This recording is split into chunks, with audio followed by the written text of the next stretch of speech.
Under the starry sky, a person screams as an axe flies towards them. Quickly, the weapon delivers a fatal blow to that person. The one responsible for the strike is a man with long black hair who eliminated his adversary. An old man asks if the enemy has gone to the other world, and the younger man asks if the elder cannot see. Promptly, the other replies that his vision abandoned him a long time ago. The weary, long-haired man says that it is unfortunate. Then he walks towards the old man. Kneeling in front of him, he says that everything is done, thus receiving praise from the elder. But the young man assumes that the old man also deserves more praise. The cult of lust was so strong that it could paint the central districts with blood, which led all factions to unite against them. Our protagonist looks back, seeing that he has successfully completed his battle against lust, but he knows that his life will soon come to an end. His companion asks if the protagonist is okay, and the man replies that he is for now. Soon, the old man says that the unorthodox sect would not survive without its supreme leader. Our wounded hero ends up saying that the Orthodox Alliance would have been wiped out of the district if it weren't for the elder.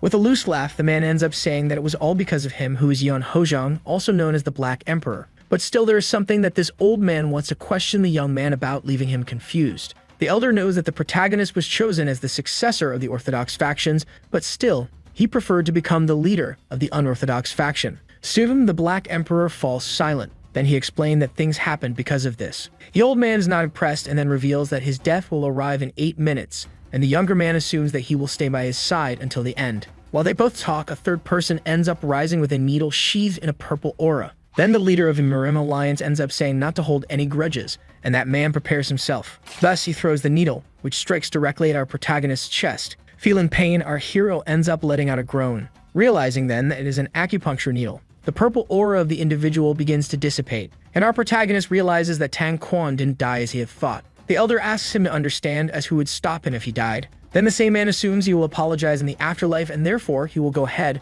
wishing to see him again in the future. Our protagonist on the ground ends up asking why he did that, since he would die anyway, and realizes that he will die suffering. 26 years ago, the protagonist ended up witnessing the end of his clan, and his father died along with his brother. He was left alone under the skies in the central districts without a single being to trust. In the end, he ended up heading to the unorthodox factions and managed to rise in rank until becoming the leader, thus demonstrating how desperately he fought to survive. But now the man can only writhe on the ground while groaning in pain, assuming that it was all in vain. And even his last moments of life were filled with immense pain and betrayal. In complete darkness, he ends up hearing some Buddhist teachings and wonders if this is the afterlife, until he ends up opening his eyes, seeing someone in front of him. He recognizes that person as a chief priest, noticing that they seem strangely familiar. Then he questions if this is a dream or some kind of hallucination, until a sudden touch along the call catches his attention. He turns his now youthful face towards the touch, seeing a boy by his side saying that these are the ancestral rites, and therefore he must sit since the father is watching them.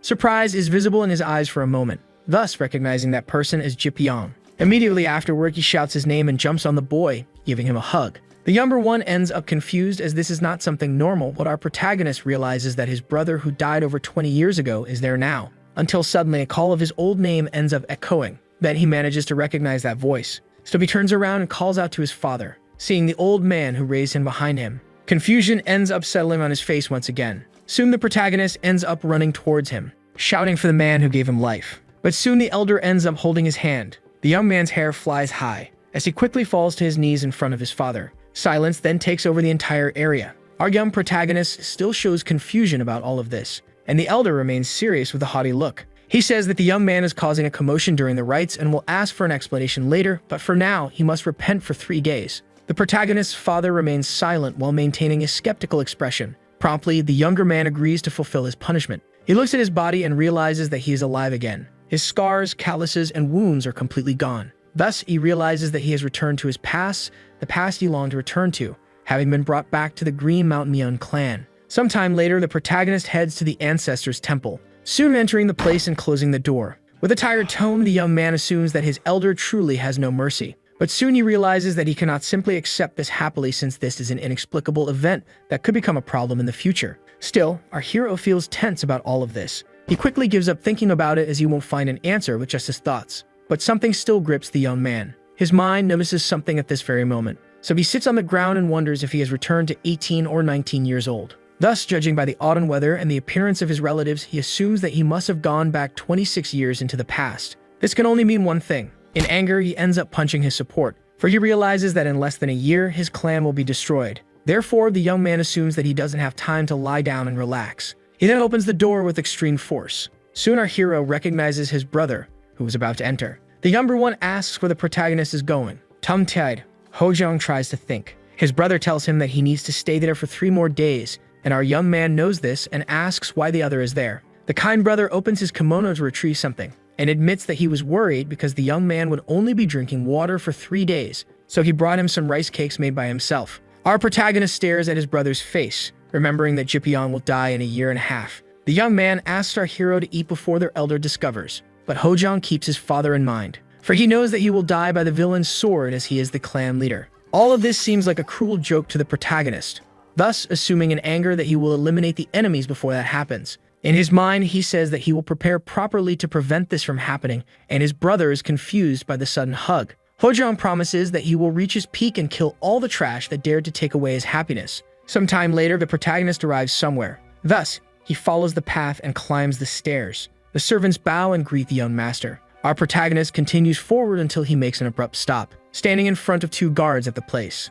Both greet the young master and ask why he is there. Our protagonist says he wants to see his father. The guard asks if the young man came because he was called, but Hojong replies that he did not. With that, the elder approaches slightly, saying that in that case, our protagonist does not have permission to enter. Hojong claims he's in a great hurry. The other responds that he has strict orders not to let anyone in until noon. With that, our young man apologizes and requests that they deliver a message to his father, to which the 2 agree. Our protagonist states that he will learn the true blue silk technique ahead of time. The elder agrees, but they soon realize and become confused by this news. The bearded one asks if he really plans to do something of such a high level. Our young man confirms and then withdraws, but not before reminding them to inform his father. He then leaves the temple where his father is, keeping in mind that this technique will soon be in his grasp. The guards wonder if Hojong will really learn one of the 5 martial arts of the Yun clan. His companion says it is impossible for someone like the young master, but his second young master might be able to achieve it. We soon see that in the past, Hojong used to hate Jipyeon, because his brother's talent was so great that their father used to talk to him alone. So the protagonist treated him as if he didn't even exist. The little one says it's cruel to stay hungry for so long because no one will last in a battle if they only consume water. He sighs and quickly looks around. Then he asks if the protagonist is hungry and if he wants him to bring something. Our hero remains silent, and his brother mentions finding an inn he might like, but he's quickly interrupted by our young man who calls his name. Silence fills the place at that moment, and the younger one, confused, questions him. But our young man ends up apologizing to him, thus asking for forgiveness for treating him so poorly. He then admits that he is useless and dishonest for not being able to support his brother's growth, and all of it was because of his foolish pride. Finally, he assures that this will not happen again. Impressed, his little brother tries to say something, but his brother finishes by saying he's sorry for causing so many problems, and even if he is not forgiven, he hopes they can both forget this grudge. Jipyeon realizes that Hojong has truly changed and no longer hates him. Thus, the young man ends up crying with happiness at hearing this confession. His brother lets out a light sigh accompanied by a smile. Both stand side by side, and Hojong comforts him. The 2 guards observe in silence. They are confused but impressed by the scene they are witnessing. Next, we see another place, the kitchen of Old Sunny. Jipyeon, picking up a piece of fish, calls his brother. The latter lifts his gaze to look at him. He then comments that the boy's flying swallow kai has become more vivid. Our young man is impressed that he noticed and admits that his way of walking is quite different from usual, revealing that his energies seem to move slightly ahead of his body. Hojong notices and remains silent, recalling that he practiced the flying swallow method during his exile. It was a dangerous plan, because he had to focus and understand every inch and fiber of his body. Thus, he realized that his body had also regressed in an extreme way, as he had to forcibly extract the internal ki from his body as if it were shattering into several pieces. It was a painful and extreme process, thus acknowledging that it wasn't easy. The young man ended up with a nosebleed. His mind and body were being kept together solely by his willpower. Jipyeon realizes that his brother's flying swallow method must already be at 7 stars. Realizing something extreme, the young man agrees, then revealing that he has mastered the flying swallow method completely. Standing up surprised, the younger one asks if this is true, but soon congratulates him, and Hojong realizes that due to his internal kai change, his walk has slightly altered. Even so, his brother's talent and perception were such that it allowed him to notice this with his own eyes. The other notices something strange as a familiar ki approaches. Hojong, sipping his tea, realizes there are 3 people, one of them with an acceptable level of strength. His brother walks ahead to greet them, but he is soon stopped by bumping into someone, a woman who glares at him with an angry scowl. He tries to apologize, but the 2 pass by the young man without acknowledging him. While the 2 rude people talk, the younger one ends up meeting his friend. Namgong Sangwa comments that the place they're in isn't oppressive at all. Our protagonist drinks his tea while his brother converses. With a serious and attentive look, the young man remains alert. The elder suggests the girl try the fish there until he recognizes the protagonist's brother, calling him Brother Junghak. Then the younger one decides to introduce his older brother. Cordially, our hero greets and introduces himself as Yeon Hojong. The elder introduces himself as Lee Junghak, but is quickly interrupted by the girl who asks if they came just to see the view. Desperately, the man denies it and then asks his brother to order some dishes. The woman then looks around, then asks if the man has the audacity to call that a dish of food. Jippyeon, with his head down, returns to his seat. Then he apologizes, saying he shouldn't have suggested coming to that place. But he is soon interrupted by the protagonist, who calls him. He says they need to celebrate his success and that the young man should buy him a drink. With great emotion, the young man says he will buy as many drinks as the elder wants. Time passes with the place in silence. Even the woman's shout becomes evident as she claims it's a disgrace for someone inferior to give a lecture. Her companion tries to ask his young lady to calm down, pointing out that people are watching. With a snobbish smile, she wonders whom he's referring to, saying there are many insects in that place. Both brothers end up staring at her, but Jippyeon shows a scowl of anger. The two try to convince her to stop talking about the brothers since they both belong to a prestigious clan. With a sneer, the girl says no one recognizes the Ragged Yeon clan as one of the 7 great clans. She then tells the boys to whisper but reminds them that she could tear their mouths off. Suddenly, the younger one stands up. Our protagonist lifts his gaze and looks at him. He sees his little brother turning towards the woman. He tries to call his companion, who is surrounded by an aura full of rage.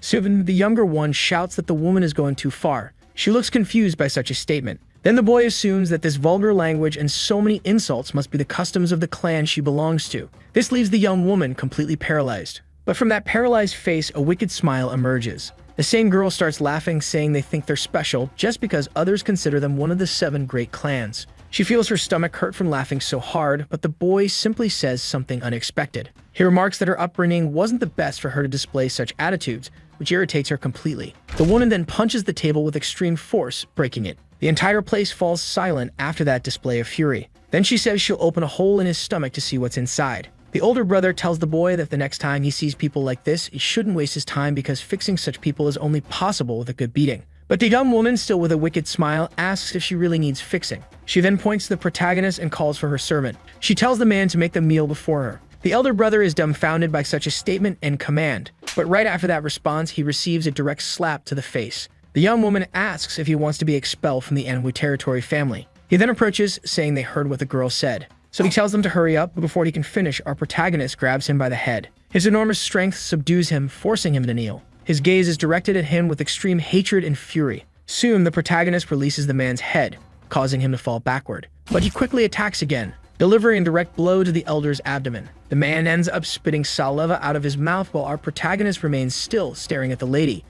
She prepares to launch an extremely powerful attack. She then rushes toward our protagonist while continuing to call him a worm. Our young man prepares his hands in a technique. The more experienced woman asks if he's crazy because the celestial wind technique shouldn't be used with bare hands. She expects him to dislocate his shoulder and break his arm. But quickly, the protagonist moves his hand forward, executing a curved, smooth strike with a wave around her arm, thus grabbing her forcefully. Soon we hear the young woman scream as she suffers the pain of that attack. Her bright kai is severed and she tries to curse him, but notices a kick coming her way. That kick hits her leg, dislocating her bone. She is surprised for a moment, until she sees her leg completely shattered against the ground. A shrill scream escapes her mouth from the pain that was caused. She then begins to crawl backward, letting out some grunts. Even if our protagonist had been stabbed or struck, it wouldn't have mattered because as long as he was injured, he would have run to retaliate and split them in half. The woman looks at him and tells him not to approach her but to stay away. What just manifested was precisely the will of the Dark Emperor Asia that remained within our protagonist. Soon, the young woman starts screaming and cursing him in tears, and says that his clan will not go unpunished for the humiliation he subjected her to. Our hero remains silent, merely observing those crude words until she says she will eradicate his entire clan. Hatred surges within Hojong, and it becomes suddenly visible in his eyes. Then he crouches down and asks her how she plans to do that, leaving her confused. Our protagonist wants to know how Namgung plans to eradicate his clan. His brother calls out to him, finding the intimidating behavior strange. The girl ends up saying that he is to blame and that the Namgung clan will seek revenge, but our hero interrupts her. Immediately after, he quickly kicks the chair beside him, making a piece of it fly. He then grabs the leg of the chair like a weapon, saying he now has one more reason to kill her and bury her so that her clan will never know what happened. Namgung Sanghwa, completely traumatized, cries out for help. But it's in vain as the protagonist attacks her all at once, and all we hear is her scream. Sometime later, we see a distant place, a house in the middle of the forest. The protagonist's father asks him to explain himself. His face is calm, radiating great seriousness. Soon, our hero reveals that he ended up fighting due to a common conflict. But his father speaks sternly, saying that's not what he asked him. The protagonist's younger brother becomes uncomfortable in that situation. He looks at both of them, alternating his gaze between them, feeling a bit nervous in this tense situation. Then the father says that the face of the son from the Lai clan was ruined, and the daughter of the Nan Guang clan has a broken arm and leg. They said the girl's external and internal injuries were extremely severe, and that it would take at least half a year for her to recover. Hojong says they clearly showed murderous intent and soon demanded that they bow, while his father says he could have simply walked away. But he is suddenly interrupted by our young man, who asks if they are really one of the 7 great clans. The bearded man asks what he means by that. Our protagonist explains that the girl didn't seem to recognize them as one of the 7 great clans and considered herself superior to them. This news leaves the elder surprised. Soon after, our young man leaves the room with the guards. Hojong thinks that even considering the situation, he shouldn't have said he did nothing wrong because this brutality is not the way of the orthodox path. This is the way of the unorthodox, which is the complete opposite of the Yan clan's route and also contrary to his father's will. He admits he became accustomed to the faction he lived in for so long. After all, he spent 30 years as the Dark Emperor. Soon after, Hojong wonders what he will do about the true blue silk techniques since he'll get scolded if he asks his father about it. We then see another distant place located outside the Yan clan. An old man with steady hands is treating someone's arm. It is the girl who had a conflict with the protagonist. The head of the Nambong family watches the young woman, who remains in a critical condition. He then asks if she will be okay. The doctor soon reveals that it's less severe than they initially thought, but the problem is the wound in her heart. It seems she received a great shock, and while her body should recover in half a year, nothing can be done about the mental shock. The bearded man observes his daughter with a neutral and serious expression. Silence then fills the room as the doctor leaves. Then the elder greets the young master who was at the door. The younger one calls his father, who recognizes him as Haiyan. This is the second chief, the second son of the clan, Nambon Haiyan, who asks what his father thinks. The man with long-tied hair says that her injuries are very serious and regrets sending her to see the world. The young man quickly says that his sister must have learned something from the incident. But there is still a detail in this whole situation, because even though they helped with her personal development, they cannot forgive the criminal who did this to her. The elder says that the culprit is from the Yan clan. Nambon Haiyan then says that the clan they belong to has only 50 years of history, that they dared to mess with their clan. Now he wants to know if his father plans to let them go unpunished. The man looks into the distance for a moment as his shadow falls over his face. Thus, he assumes that he will do exactly that. For even though the child was injured, he does not want to face a force as powerful as the Yan clan. With a clearly false smile, the younger man agrees, saying that the head of the family cannot act rashly. The elder then asks about the criminal who did this, but the young man promptly says that the individual will face the consequences as he is responsible for the whole situation. Next, the young man asks when the meeting of the successors will take place. We then see another scene where the full moon shines high in the sky. The protagonist's younger brother asks about this so-called meeting. His father explains that it is a festival where many disciples from the 7 great clans participate, and as the name suggests, it is meant to bring the clans closer together and create harmony. He then hands the entry permit to the younger son and mentions that he will send the blue squad with him, which surprises the young man considering it an honor. But his father asks if there is a problem as his son seems strangely tense. The young man then says that his older brother would be more suitable for this, and the elder understands. But the bearded man turns around and thinks for a moment. He then reveals to Jipion that his brother is dangerous, leaving him confused by that statement. The elder then admits that Hojong seems different lately and asks if his son hasn't noticed this. It's as if the protagonist has become a completely different person all of a sudden. Under the high moon shining in the sky, we see our hero in another place, surrounded by bamboo. He is diligently training, handling his staff with extreme skill. He ends up delivering a strong blow into the air, but then he feels a shock run through his body from his arm. He grits his teeth in pain and lets out a groan. Then he drops his weapon to the ground. Staring at his bloody hands, he admits that this is clearly his limit. He decides he must forget about the axe for now since he is having so many problems with a simple staff. He then wonders how long it will take him to regain his strength. But soon he hears someone calling him, expressing amazement that he is training. Our hero turns his gaze to the side for a moment, wondering why his father has come there, and the elder seems even more impressed that he is working hard even at night. Our protagonist reveals his desire to learn to use the spear and staff properly. His father is surprised to see that he is genuinely dedicating himself to mastering such weapons. But he wonders if his son isn't going to train with the sword, which the young man promptly declines. The father asks why and then questions whether he will train with the sword since, as the eldest son of the clan, he should improve his swordsmanship. But our hero explains that even if he strives to train and learn, what use would it be if it's not applied properly? The elder is surprised by such a statement and explanation. Then the young man says that the martial path is felt through the body, and he has found his trail that fits with his body, so he will continue this way. Silence lingers between the two present there. Then the protagonist's father turns silently, saying that the gatekeeper told him something. He asks if the young man really wants to learn the True Blue Silk technique, which our protagonist confirms that he does. The elder then explains that the True Blue Silk technique is one of the 5 great divine arts of the clan, and no one can learn any of the 5 great divine arts without the direct permission of the chief, so he wants to ask him for something. Surprise spreads across our protagonist's face. The elder then says that his response could affect his decision to allow him to learn the technique. Suddenly, we are taken to our protagonist's past, to his previous life. The disciples were shouting to protect the Yan clan of the Green Mountain, which they served so faithfully. A guard arrives at the main house, extremely exhausted. Leaning on his spear, he says that they cannot wait any longer, and the father then says that this is all about the 5 great divine martial arts. The two then turn around and see the weary man there. The protagonist's younger brother then reveals that he also wants to fight alongside their father. But the elder ends up throwing the original manual of the 5 great divine martial arts to the protagonist.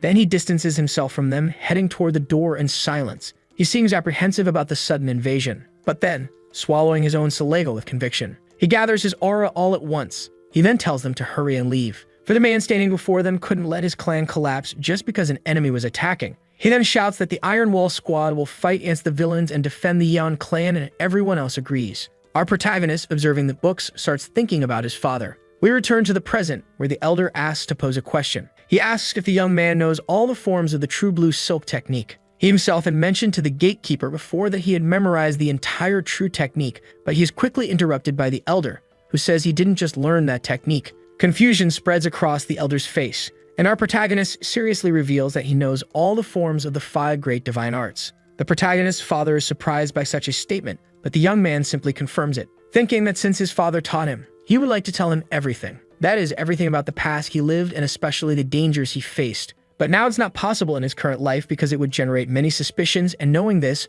Hojang states that it's still not the right time and thus ends up gripping his staff. He then says that he learned everything when he was younger in the martial arts library, which impresses his father that he still remembers it all. Soon, the protagonist's father wonders in his mind if the young man is lying, but he quickly realizes that in his eyes lies the truth that he truly knows all the forms. However, he still doesn't understand why he's in such a hurry to learn and wonders if there's a reason behind it that he doesn't know. Then the elder finds himself thinking and agrees, saying that he should go to the office the next day because he will help him develop the flying swallow method. The next morning at the chief's house in an isolated area, we see the protagonist focused on his father with his hands clasped, while the elder thinks that in half a month it will be enough, because it also took him that amount of time to gather his energy. Soon he begins to gather his energy along with his sons, but he notices something strange with that Kai. Then an immeasurable energy coming from the protagonist begins to flow and fill the entire room. The protagonist appears to be in apparent pain. His eyes start to glow intensely, and the light of his energy begins to spread throughout the house. The smoke starts to settle little by little. The elder is completely astonished by what he is witnessing, but he soon widens his eyes at the sight of his son. He can see him focused, yet he still can't believe it, because it hasn't even been an hour since he started the exercises and he has already shown extreme proficiency in them. Our protagonist then lets out a single sigh, looking forward with extreme determination and calmness. Soon night falls over the Yan Mountain clan. Our protagonist bows with extreme politeness and then says they are finished. The elder remains impressed by how fast it was. Our young man seems surprised by this and thinks he's acting strangely. He then says that it meant a lot to him to feel his father's Kai. The bearded man stays silent for a long moment, but soon he shows a sincere smile, saying that he worked hard and that the meeting of the successors will soon take place. Our protagonist agrees, to which his father says he wishes to send his brother to this meeting in his place, but the protagonist doesn't seem surprised. And then with a monotonous expression, he says that he understands. His father looks surprised, asking if that's really okay with Hojang. But the protagonist just confirms, and the elder asks if he really doesn't want to participate in the meeting, but our protagonist declines, saying that no one would want to sit around watching a bunch of kids who've barely left their diapers boasting to each other. And just thinking about it makes him nauseous, leaving his father completely stunned by such an attitude. Sometime later, we hear the galloping of horses. The brother comments that the carriage is really huge, to which our protagonist agrees while chewing on a small plant. The younger one then remarks that the small carriage was indeed fast, and with a monotone tone, our protagonist confirms. A month quickly passes, and they arrive in the city of Anhui, where everyone seems excited about the prospect of delicious food. Our protagonist wonders if someone else was supposed to take his place at the meeting of the successors. But even so, this is good news since it will allow him to discover the true nature of his enemy. He focuses his eyes, radiating a bright blue vital energy. He knows the enemy will either be in the great ancient institution or among the 7 great clans, and if he remembers correctly, the enemy's hand techniques were from the Orthodox faction. In addition to his own clan, 6 others will be participating in the meeting. He needs to keep a close eye on 3 clans in particular. With a smile, he reveals that these are the Peng clan, the Mayong clan, and the Zuj clan. We are then taken to a forest near the city of Anhui, where sparks are flying. We see a seemingly exhausted boy standing before the flames. He shows apparent desperation as he hides behind a tree. A man in the distance throws an explosive pouch in his direction. The young one leaps to avoid the attack, which ends up exploding against the tree where he had been. After that, the boy covers his body with his blue kai energy, thus dodging that extremely dangerous attack. The tree shatters and spreads across the area due to the explosion. The elder man looks around, noticing that the tree is splintered, and assumes that the young one is fast. Someone else from another location comments that it's obvious, and the man turns his face toward the voice. It's a girl who says that with so many old trees, he's foolish enough to use a fire technique. The man with a goatee prepares desperately. Then the girl stares at him seriously, saying she has an important question to ask. She asks if he has already used everything he had in his pockets. The man is surprised by the young woman's statement, confirming that he has no more bombs. He tries to tell her to wait, but she charges at him all at once, delivering a palm strike directly to the elder's abdomen, sending him flying several meters toward a distant tree. The smoke begins to clear gradually. Soon the younger brother lands on the ground calmly and gently. The girl then grabs a money pouch left by the man. The young one asks why he is always the bait, while the girl expresses her frustration with the oil that was in the pouch. She then says that as the older sister, she should be the bait, and if he thinks it's unfair, he should have been born first. She quickly tells him to put out the fire because she's hungry, and these two are Zuzju and Zujayan. The girl remarks that they will be late for the meeting of the successors, so they need to hurry, and her younger brother asks her to wait for him. Some time later, we see the Thorny Melody Pavilion, a place full of people eating and enjoying drinks. In the room, we find the 2 siblings enjoying a fine meal, until the older sister notices something. In her thoughts, she says she heard a scream. She then asks if her brother heard it too, as he sips a bowl of ramen. She quickly tells him they need to leave. The young woman then dashes away from the table, knocking the bowl into her brother's face. He watches the scene and says he didn't hear a word she said. We see her running through the dense and bright forest, until, in another location, a staff flies high and spins in the sky. This is the weapon of an injured fighter. Our protagonist remarks that the trajectory is stable, and that his opponent has a solid foundation, but there's something more. He then tosses his staff to his adversary. He admits that there cannot be a well-trained fight if the other fights as if it's not a real life and death battle. The man, completely tense, grits his teeth. In the distance, in a small bush, the girl watches. The elder man asks his master to let him try once more, and suddenly something falls into the bush. It's the girl's brother, who joins her in observing the training. After some time in the fight, the protagonist delivers a powerful strike against his opponent, who barely manages to block it with his weapon. The man tries to deflect the attack by pushing it to the side. But as soon as he tries, the weapon stops midway, leaving him confused. Suddenly, the staff is pulled back instantly. With this, our protagonist prepares to make another attack. The elder man is surprised by such a clever trick. Instinctively, he manages to jump and dodge the strike aimed at his feet. But quickly, in another swift movement, the weapon strikes again, this time hitting directly in his abdomen. With the elder's scream, the girl recognizes it as the sound she had heard before. Salivating and struggling to breathe, the man falls to his knees in front of the protagonist, who thinks he has succeeded. At that moment, his body feels light, likely the result of constantly training whenever he could. Even his true blue silk technique is more stable at this moment. Soon, he should be able to advance to the technique of the 4 guardian gods. But suddenly, he looks to the side, noticing something. It's the leader of the Blue Operation Squad. His name is Shimo. Our hero states that he needs to leave to wash up and will leave his guests with him, which the elder man understands. The bearded man waits until the person in the bush reveals themselves. He then says that he can wait all day for them to show up. The bush starts rustling quickly with a whisper. Finally, the girl stands up and reveals herself to the man, leaving her brother completely shocked and surprised. She quickly introduces herself as Jigal Ahayan and apologizes for coming there because she heard a scream. She swiftly pulls her younger brother and shows him to the man. The bearded man remarks that it's quite rude to spy on a duel, while the protagonist wonders if she's really someone from Jigal. At first, he briefly sensed the kiss of these people, but there's something more there. The girl blames her brother for running there and says she'll have to scold him later. The 2 siblings run off while the boy tries to keep up, and our protagonist keeps in mind that their energy's nature is different from that of criminals. He cannot jump to conclusions until he sees their martial arts, because in this world, even a monk could be an assassin. The same girl then turns her face in the direction of our protagonist. She observes him from a distance while he stands with his back turned. She notices that he's also watching and wonders who will end up scolding him. That night, we see the well-lit hotel. Suddenly, a huge explosion occurs. The dishes in the place shatter in a way that spreads noise throughout the room. All the people immediately panic due to the incident. They quickly look around and scream in despair. a thick smoke begins to rise toward the window. Far from there, a man stomps hard on the ground, breaking it. This same man, utterly hideous, realizes that the person who injured his subordinate is in that location. Pouring wax on the ground, he wishes for the culprit to show up and assumes he'll burn the place down if they don't appear. The younger brother asks what all that fire is, but the young woman says it's a continuation of what happened the day before. The boy, confused, asks what she means. The young woman promptly replies that he's the boss of the guy she defeated. Her brother suggests they need the help of the young clan, but the young woman quickly disappears. She moves ahead while the boy decides to seek help on his own since his sister will be busy. With great grace and beauty, she prepares to land. She gracefully descends onto the roof, observing them. She then shouts that she's there so he can stop playing with fire. The injured man says she's the one responsible. With his broken arm, he tells his boss that it was that girl who attacked him. He suggests they capture and torture her, but something quickly happens. A heavy strike hits his abdomen all at once. The hideous man reveals that he can't see her because of the person getting in his way.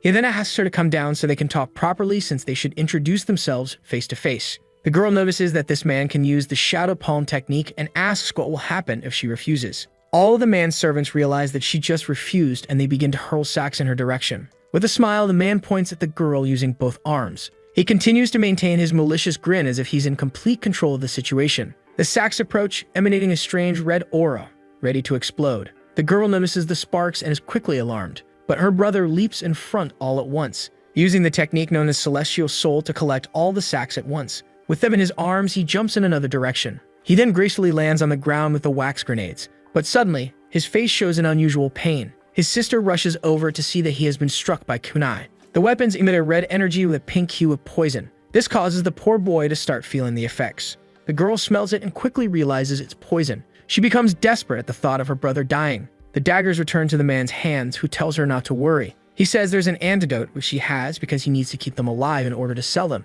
He then reveals himself as the Lord of Fire and Lightning from the great philosophy of Mabang. Emanating her blue aura, the girl demands the antidote, but soon her demands turn into a fierce threat, covered by her aura. We see the wreckage of the area around them, and above the building our protagonist observes everything. Chipion, the younger brother, approaches asking if he should instruct the blue squad to focus on extinguishing the fire. He also reveals that the Jeagle clan has requested help, but Hojong tells him to stay calm since the fire won't spread. The younger one then says that if that's the case, they should help the clan as quickly as possible, but he's met with silence from our protagonist. This leaves the younger brother confused, but his elder brother remains completely focused on watching the girl. He thinks to himself, urging her not to stop and to show him more. He needs to learn more about the Jeagle clan's martial arts because with those techniques, they could be evenly matched. He keeps in mind that if they are the criminals who destroyed his clan, then the suspense grows as he observes the girl. He reveals that he will turn the entire Rubai province into a sea of fire, starting with the girl if she proves to be an enemy. Suddenly, another explosion occurs at the scene.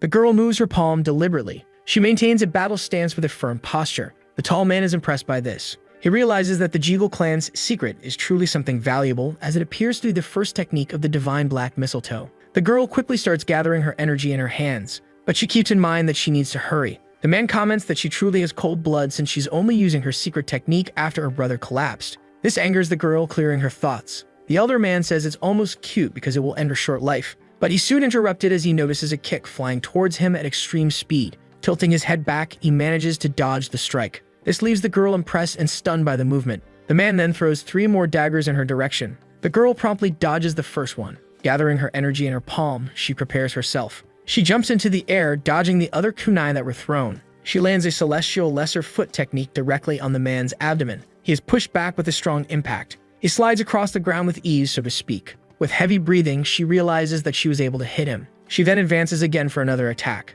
this time aiming higher, trying to strike directly at his head. But quickly, one of the kunai flies towards her, heading straight for her head in a perfect trajectory. However, with extreme agility, the young girl manages to dodge the preemptive attack that was launched. The man is impressed while maintaining his pale and cold eyes. The young girl, noticing this, distances herself because he was able to counterattack even after being hit by such a powerful strike. Shortly after, the man spits lightly and says that was truly a painful move, and so he assumes he will destroy the girl completely, then launches his weapons. Ayan quickly dodges them with extreme agility, but as more blades are thrown, she manages to redirect them, breaking them in the air with extreme force and technique. But as soon as she looks ahead, she sees something terrifying. The man is charging towards her with incredible speed. He quickly lands a kick on her side all at once. The girl feels the pain from that strike. Using her arm, she manages to slightly cushion the impact. She then wraps her arm around the man's leg, holding it, preparing a punch with her other free hand. She lands a prominent blow right on the man's chest. With that, they both distance themselves once more. She shows signs of exhaustion while the man comments that it's to be expected. He continues to wear his malignant, sarcastic grin, seeing that the girl has no more strength left. She appears desperate for a moment, while the elder man notices that this martial art has taken too much out of her. Ayam, struggling to breathe, curses herself and her thoughts for her weakness. The rest of the men decide to attack now that she's exhausted. She ends up surrounded as the shadows close in. She grits her teeth in despair, realizing there's no way out. In the distance, the fire spreads further through the forest. Our protagonist watches the scene with a certain coldness. His brother tries to call him, but he soon jumps over the railing, declaring that he'll charge at them all at once. Our hero observes the scene, still maintaining a neutral expression. He then lets out a light sigh, realizing that his brother is truly stubborn. He thinks to himself that there's only so much they can do here. The young man then grabs his weapon and quickly prepares to launch it towards the battlefield. Holding it with extreme strength and brutality, he hurls it all at once towards the arena. One of the men who was about to strike the girl ends up hitting her directly in the rib area. She staggers back from the pain caused by the blow. She admits to herself that she can no longer feel her strength. The men are pleased that she's no longer jumping around, finding this sight extremely satisfying. One of the men says they should take advantage of her, while the weapon flies towards him. The staff swiftly strikes and decapitates him in one fell swoop. Blood sprays onto the girl's face, leaving her with a surprised look. She sees the man fall to the ground while everyone else is stunned. From the surrounding mist, someone walks towards her. It's the protagonist, who remains calm through it all. He lets out a deep sigh, and the hideous man asks who he is. The girl realizes that this is the young master of the Green Mountain Young clan. She wonders if he's really going to help, but is still confused by why he's staring at her so menacingly. Suddenly, a man with a face resembling a monkey approaches. He arrives in an intimidating manner beside the protagonist, saying that when the captain asks, he should answer. But he's interrupted as he collapses to the ground unconscious. Everyone around is confused by this, while the protagonist picks up the weapon that fell to the ground. Hojong places the weapon on his shoulder while observing the men there. They are hesitant but still manage to surround our hero. They all wonder what the young man just did. But quickly, the boy readies his weapon in a strong stance. The leader shouts for them to try and stop him. But the protagonist then begins to unleash his aura and moves at incredible speed, using such insane speed that it seems as if there are multiple of him in the area. With that, he charges at a big man, defeating him with a single strike. Another is struck on the head and defeated in the same process. Then one man's skull is also crushed by the massive weapon that our hero carried. Even after so many strikes, the boy refused to stop and continued advancing, delivering dozens more blows all at once. The bones of those struck end up shattering into thousands of pieces. One of the men's arms even ends up twisted in the opposite direction. The villain stands there with an incredulous look, watching it all unfold. And so our protagonist eliminates the last target, standing face to face with the last villain still on his feet. The elder man is terrified by the scene. He just realized that all of his comrades are dead because the protagonist struck only at their vital points. With a red aura covering his body, he pulls out a kunai, holding two of them at once. The villain then asks who are heroes while the young girl stands up. With a flushed face, she tries to thank him, but the protagonist quickly grabs her arm. She tries to ask what's happening, but the young man simply orders her to stay silent. What he truly desires is to see the girl's true kai. As he holds her, he manages to catch a glimpse of her energy. While staring at her, he questions whether she is his enemy, but he quickly notices something. He releases her all at once. Our hero then commands her to grab her brother and leave, leaving the girl confused. Before leaving, she warns him that the man's primary weapons are daggers. She adds that he also has hidden weapons, emphasizing that all the blades are poisoned and even a scratch can be fatal, but the protagonist interrupts her, telling her to do as he said. He reminds her to leave immediately, as she's only getting in the way. Surprised, the young girl stares at him. Then she picks up her brother onto her shoulder all at once. The villain sneers, asking if he's finished. He mocks, saying that acting tough in front of a girl in his condition isn't appropriate. But the protagonist quickly realized that his techniques are the silent martial arts of red fire, surprising the man with this knowledge. The villain then questions how he knows about his technique. With a sly smile, he decides to ask a question himself, wondering what martial art the young man will use. The girl, with extreme agility and skill, leaps high into the sky. She still carries her brother with care, but she bites her lip, thinking how irritating this whole situation is. She admits to herself that she'll make the protagonist owe her next time. As she passes by a member of the Blue Squad who calls out to the young master, he informs her that they've taken care of the fire at the southwest gate and asks if they should assist the master, but the young man remains silent. The elder squad member asks what's going on. The boy promptly calls for the leader, who becomes curious about what he has to say. The boy approaches the leader while observing the scene of numerous dead bodies. He questions whether the man truly thinks his brother needs the help of people like them. Since what's happening, there is a massacre carried out by a single person. The man can feel the enormous weight of the protagonist's weapon. The young man remains skeptical, with a cold and calculating gaze. but he still launches another attack toward the elder, striking hard in the neck area. The elder's face contorts even more, adding even more grotesqueness to his horrid visage, and with blood dripping from his mouth, he grinds his teeth in pain. But he quickly counters by throwing a dagger at the young man. The protagonist dodges it with extreme agility, executing a somersault towards the man. The other man can't keep up with the speed and continues to live ahead, until he receives a heavy blow to his back, causing him to scream in pain. The man falls to the ground, stunned, while our protagonist lands gracefully. The elder quickly recovers, declaring that he will finish him off. Hojong agrees, saying that he's starting to get bored, and thus confuses his opponent. With a light sigh, he admits that he was eager to see someone use such a martial technique. But so far, the elder has only used his technique to reinforce his daggers, and he questions whether that's not a shame for him. The man remains tense and irritated by the protagonist's provocation. However, the young man continues to insult him, saying he hasn't even seen a fire attack, implying that Meijang doesn't deserve his title. Yawning with boredom, Hojong asks Meijang to be honest, questioning whether he truly learned the technique from the silent god, or if he's ever actually seen such abilities used in practice and action. Then we receive an explanation about the Four Guardian Gods technique, a martial art that begins with the divine energy of the north. But there's still doubt as to why this is so. A dark-skinned man points to something. It's a wall in front of him, which he punctures with a single finger. He then retracts his hand, leaving a perfect hole. He explains that the key of the water god is the most solid of the four gods, making it very delicate. At its peak, it can even block rams and cannons. We see that this is the protagonist's master, passing on the basic teachings to him. Hojong observes as the old man concentrates his energy on the stone. He then creates a drawing on the wall using his martial arts.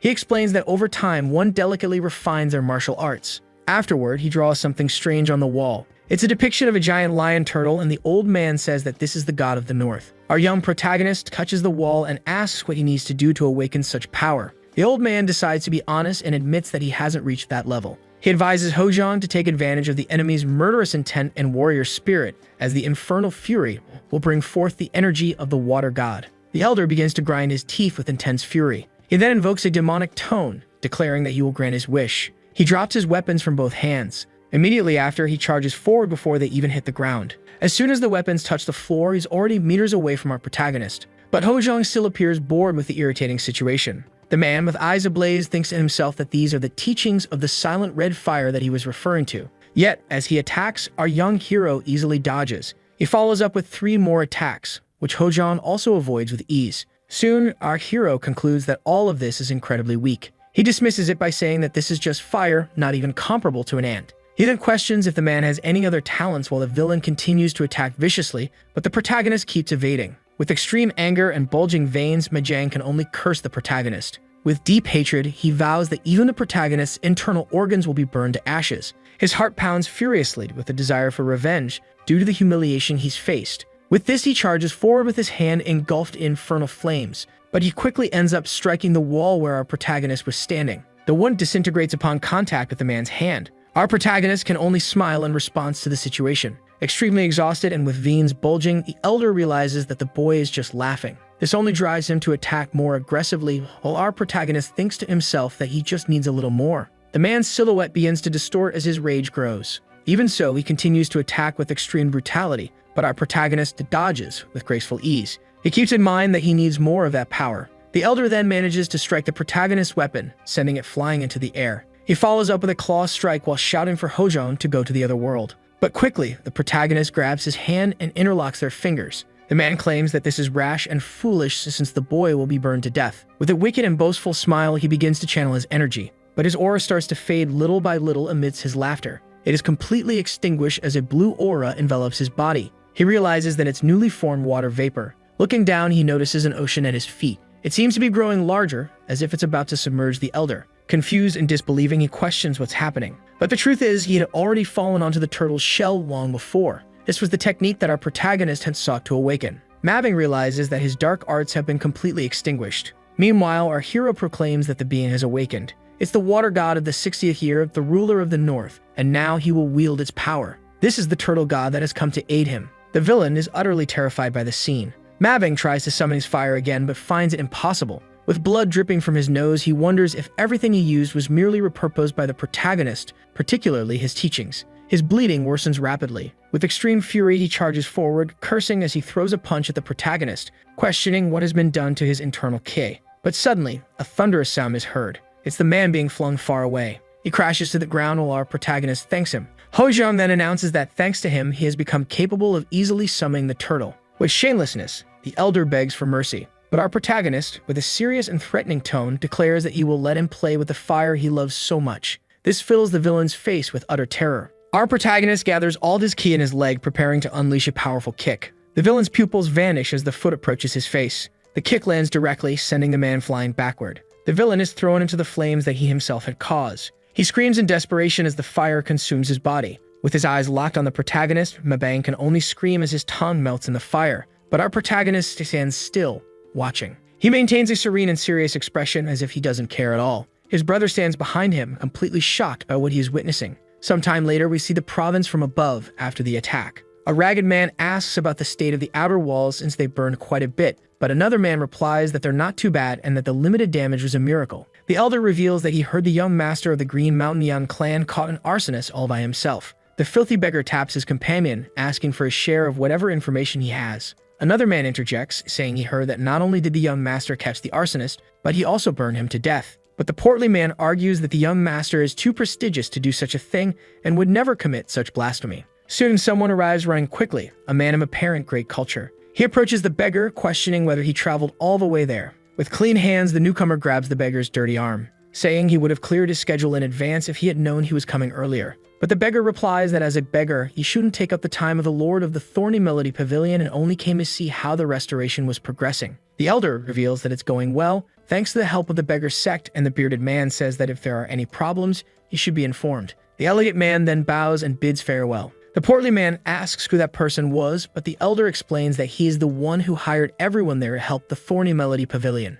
This leaves the two men completely shocked and impressed. That man is responsible for the intelligence organization of the Orthodox faction and is the successor of the beggar sect. Stroking his beard, he thinks about the protagonist, noting that he defeated someone like Mabang, one of the 13 of the Orthodox faction, without difficulty. His name is Gudtuksang, and he admits that he's dying of curiosity, saying that it's better to see for himself what the young master is like. He then runs off, declaring that the next place to beg is at the successor's meeting. Sometime later, in another place, we see a forest with a gentle breeze. This is where our protagonist is training. He reflects that the Turtle Guardian is in martial arts specialized in defense, but it's possible to use its strength to convert it into an excellent offensive martial art. It's also very effective in purifying turbid ki, and since ancient times it's said that if the yin of the Guardian is strong, then there will be no negative energy in the body. Suddenly, the young man turns his gaze to the side. The leader of the Blue Squad asks if he has finished his training, to which he agrees and asks about his brother. The bearded man says that young Jipion wanted to be alone for a while. Our protagonist is surprised by this, as it's not common for his brother to say such things.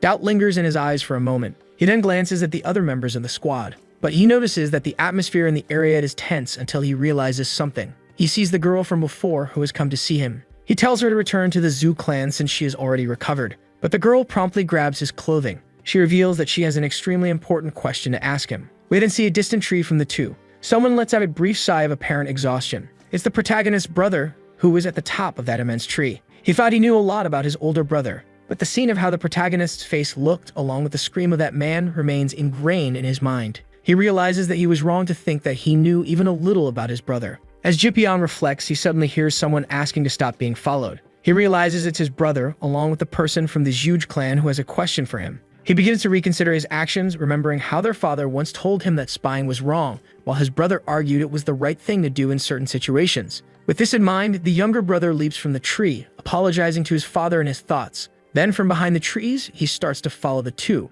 They eventually reach a more secluded part of the forest, where almost no one can see them. Hojong sighs and asks what exactly is wrong with the girl. She conjures a sphere of energy, explaining that the black mistletoe technique is a powerful martial art. She managed to land a direct hit on that man, Mebang's abdomen, yet she wonders why he didn't suffer any damage. The protagonist then explains that the reason lies in her ki since her element is wood, which confuses her. Hojong realizes he's addressing the situation as an amateur would. He reveals that the cool, soft, and refreshing scent of her ki indicates that it has the same essence as birch trees. But there's still something missing in the explanation. The martial arts of that man, being the teachings of the silent red fire, are a visible element of fire that resembles a burning flame. And if you throw a birch tree into the fire, the flames won't extinguish. He explains that the girl was simply unlucky to encounter someone with an opposite element. She reflects, realizing she hadn't considered that the difference in ki properties, which she had trained so hard, would be the cause. The protagonist asks if that's all, but the girl admits she has another question. She's curious about why he seemed a bit more cruel than necessary.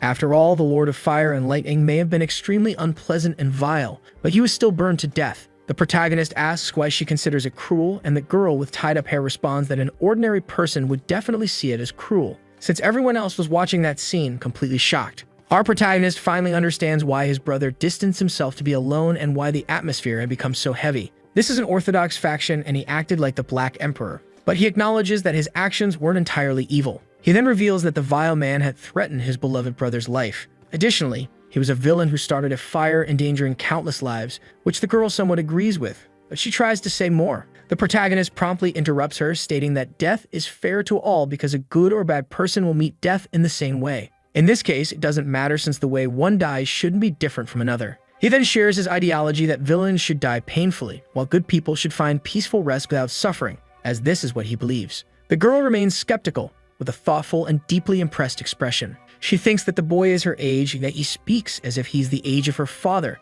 making everything even stranger. She then comments that the protagonist's aura resembles that of an older, very wise person, but the young man reveals that he's only 18 years old. Ahayan quickly tells him to stop scowling since he has the face of someone who has already lived all their days, but he responds with deep silence. He looks back, realizing what he said, and understands that this could be a problem since Jipyong is watching them. He then turns his eyes forward again, knowing that one day his beloved younger brother will understand this. The girl realizes she must remain cautious, because she's still only receiving help from this person. She reveals that she hates being indebted to someone, to which the protagonist simply tells her to repay the debt, but she quickly retorts, telling him to be quiet. She then reveals that she's a year older than the protagonist, so he should call her Nuna or older sister, which leaves him silent. Soon after, we transition to 2 days before the successors' meeting in the city of Anhui, where people are happily walking through the streets. Our protagonist arrives along with the Blue Squad on a horseback. The leader of the exploration announces that they've reached the city of Anhui. After dismounting from their horses, they approach the location of the meeting. The man knocks on the door, declaring that they are from the Green Mountain Mian clan and asking for the gate to be opened. The large gates of the estate swing open, allowing them entry. A rotund old man appears in front of them, seemingly the one assigned to receive them. With a serious yet slightly mocking expression, he looks over the Green Mountain Yan clan. He confirms that this is indeed the clan invited to the successors' meeting, introducing himself as Shimo, the one in charge of the escort. The portly man then introduces himself as Han Halmyeon from the Sikwan clan, saying it's an honor to meet the warriors of the Yan clan. The members of the squad recognize him. Our protagonist observes him, seeming to recognize his name. Soon, he also notices the person standing behind Han Halmyeon. This individual wears a seemingly insincere smile. Our protagonist knows that this man is directly affiliated with the Dang clan. Right after identifying those men, the hero thinks he must quickly repay his debt to Dang Quan, since the boy in front of him is the son of that same Dan man. Shinmo, in turn, promptly introduces the chubby one to the two young masters whom he has already heard a lot about. Without wasting time, Halmyeon asks which of them is the second young master because he heard about his extraordinary talent. However, this is interpreted by the others as quite rude, especially for ignoring Hojong. Logically, the leader of the Blue Squad tries to interfere, but quite maturely, the protagonist tells them to sit down so they can eat quickly. And without any kind of retaliation, the boy just walks past the chubby one, ignoring him. In this case, the latter comments to his colleague that despite appearances, the boy has a lot of courage. After all, for young master Dang Yangshan of the Dang clan of Sikwon, it takes boldness to humiliate someone like them. In any case, the boy can't wait for the meeting of the successors. In the following days, during the successors' banquet hall gathering, a get-together takes place when the twins Pang Manho and Pang Daeho appear. Upon seeing this, the hero immediately recalls that clan is the same one from the conquerors of Hebei. The boy met these twins 2 days ago because Pang Daeho greeted him. But when his internal key was examined, it didn't have a villainous nature. Meanwhile, the girl the two are flirting with at the moment is Moyan Yanhwa from the Moyan clan, which is different because that specific clan is one the protagonist holds deep resentment toward due to his past. Regardless, he knows there's nothing to worry about at the moment,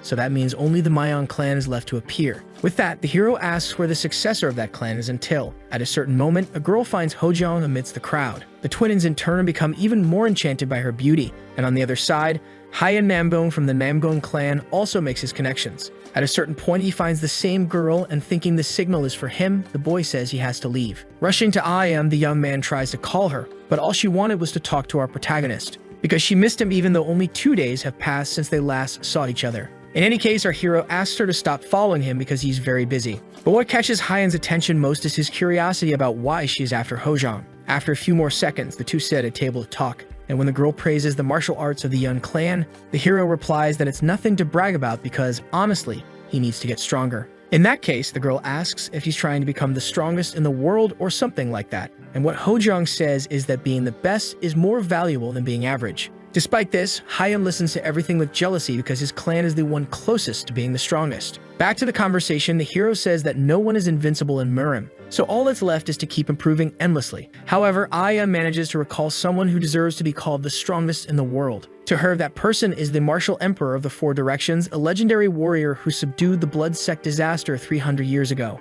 According to the story, he deserves that title because he learned the 4 martial arts that maximize each attribute. And besides that, she heard he had a golden dragon that gave him the nickname Emperor of the Yellow Dragon. In any case, the girl also thinks it's a bit exaggerated, but the fact that the protagonist is so focused draws attention. Being someone with 4 martial arts, Hojong associates it with the technique of the 4 guardian gods and the Yellow Dragon's key with the form of the 4 dragon gods. In that case, maybe the martial emperor of the 4 directions inherited the technique of the 4 guardian gods. Interested in the topic, the protagonist asks to hear more, but at that moment, the boy from the Dang clan shows up to interfere and sits down asking if he can join them, which he already does without even waiting for an answer until Ion agrees without any problem since he's already there. Before anything else, the girl asks to introduce the colleague beside her, but the boy says he already knows very well who it is. However, he also makes it clear that he's not at that table to see him, already being a reason for concern for the girl. In any case, the young man asks her to serve the tea, but with a calm expression, the girl hands the cup back and asks him to serve himself. In this case, Yangshin recalls that he asked to be served, but the girl insists on doing nothing. Despite that, the young man remembers that Ion served the protagonist, but he was different because he was a friend. So the young master Dang says he can become a friend too, and in a harsh tone, the girl agrees on the condition that he be less rude. Obviously, such a reaction was not something he was expecting. But since she's cute, the boy settled for saying it was a relief that she wasn't as obedient as the other girls. However, that shameless statement was enough for Hyun to show up and tell the guests to stop bothering others and to stand up. Yangshin in turn advises the boy that he shouldn't go against someone from the Dang clan if he values his life, though the Nambeom are famous swordsmen. But even in this case, the boy comments that the strongest swordsman isn't even worthy of holding a candle to the strongest in the world. Thus, the two start a childish game of claiming which clan has more power. But as the argument starts being heard by everyone, someone else shows up to give his opinion. And in a very imposing way, he asks which fool thinks he's the strongest when the Mayong clan is right there. Because with just one word, it's enough to completely change the atmosphere. This man is the 3rd young master of the Mayong clan, named Mayong Horim. With his immense aura, the boy only needs to walk down the stairs to capture everyone's attention. Then, returning to the subject of the most incomparable clan, he comments that he might accept it in the case of the Namgong or the Moyang. However, regarding the Dang clan, all the boy does is express his mockery to the fullest, making the young master furious. Because of that, Yangshin rudely questions what Horim is trying to say. That the Mayong simply states that in the Murim world, the word incomparable should not be used so carelessly. Moreover, due to the curious expression on the young master's face, the boy asks him to relax a bit because that expression makes him look weak. For Yangshin, that provocation was the last straw, so he didn't even think before lunging forward to defend his honor. However, since the protagonist was between the two, Ahayan tried to shout for him to protect himself, which wasn't necessary because the first person to make a move was someone who threw a cup toward Horim, who barely managed to defend himself. And without a shred of shame, after the cup interrupted the fight, our hero simply raised his hand to say it was a mistake. With an amused expression, Horim finds the excuse of a mistake funny as he crumples the cup. And the moment their eyes meet, the boy's smile grows larger until it becomes a full laugh. Then, finding the hero quite funny, he asks which clan he is the successor of. But before answering, the hero advises Horim to focus first on the enemy he's dealing with. In any case, even though it wasn't him he wanted to fight, Yangshin warns that if Hojong gets involved unnecessarily again, he will definitely be the first to lose his life in this place, and without further delay, the young master prepares to do something crazy. But once again, a cup is thrown, and this time deliberately hits Yangshin's head, making him faint before even getting to fight. After all, he was already being quite annoying. Wasting no time, our hero gets up to continue, but Hyan advises him not to make things worse, which came too late because in an instant the protagonist was already face to face with Horim. Upon closer inspection, it still wasn't clear if this was the villain's Kai, since what he felt earlier was subtly different. Because of that, the hero also releases aura to try to check it better, which made Horim immediately realize he was being read. In response, the boy activates a kind of aura protection that forms a barrier, and not wanting things to escalate further, Jipyeong calls out for his brother. But Ayan tells him not to get close because even though she also doesn't know what's happening, she understands that it's impossible to stop a man with eyes like those. Back to Yangshin, he only wakes up at that moment to be helped by his assistant. But the moment he remembers everything that happened and all the humiliation, the boy pushes back the person who was trying to help him.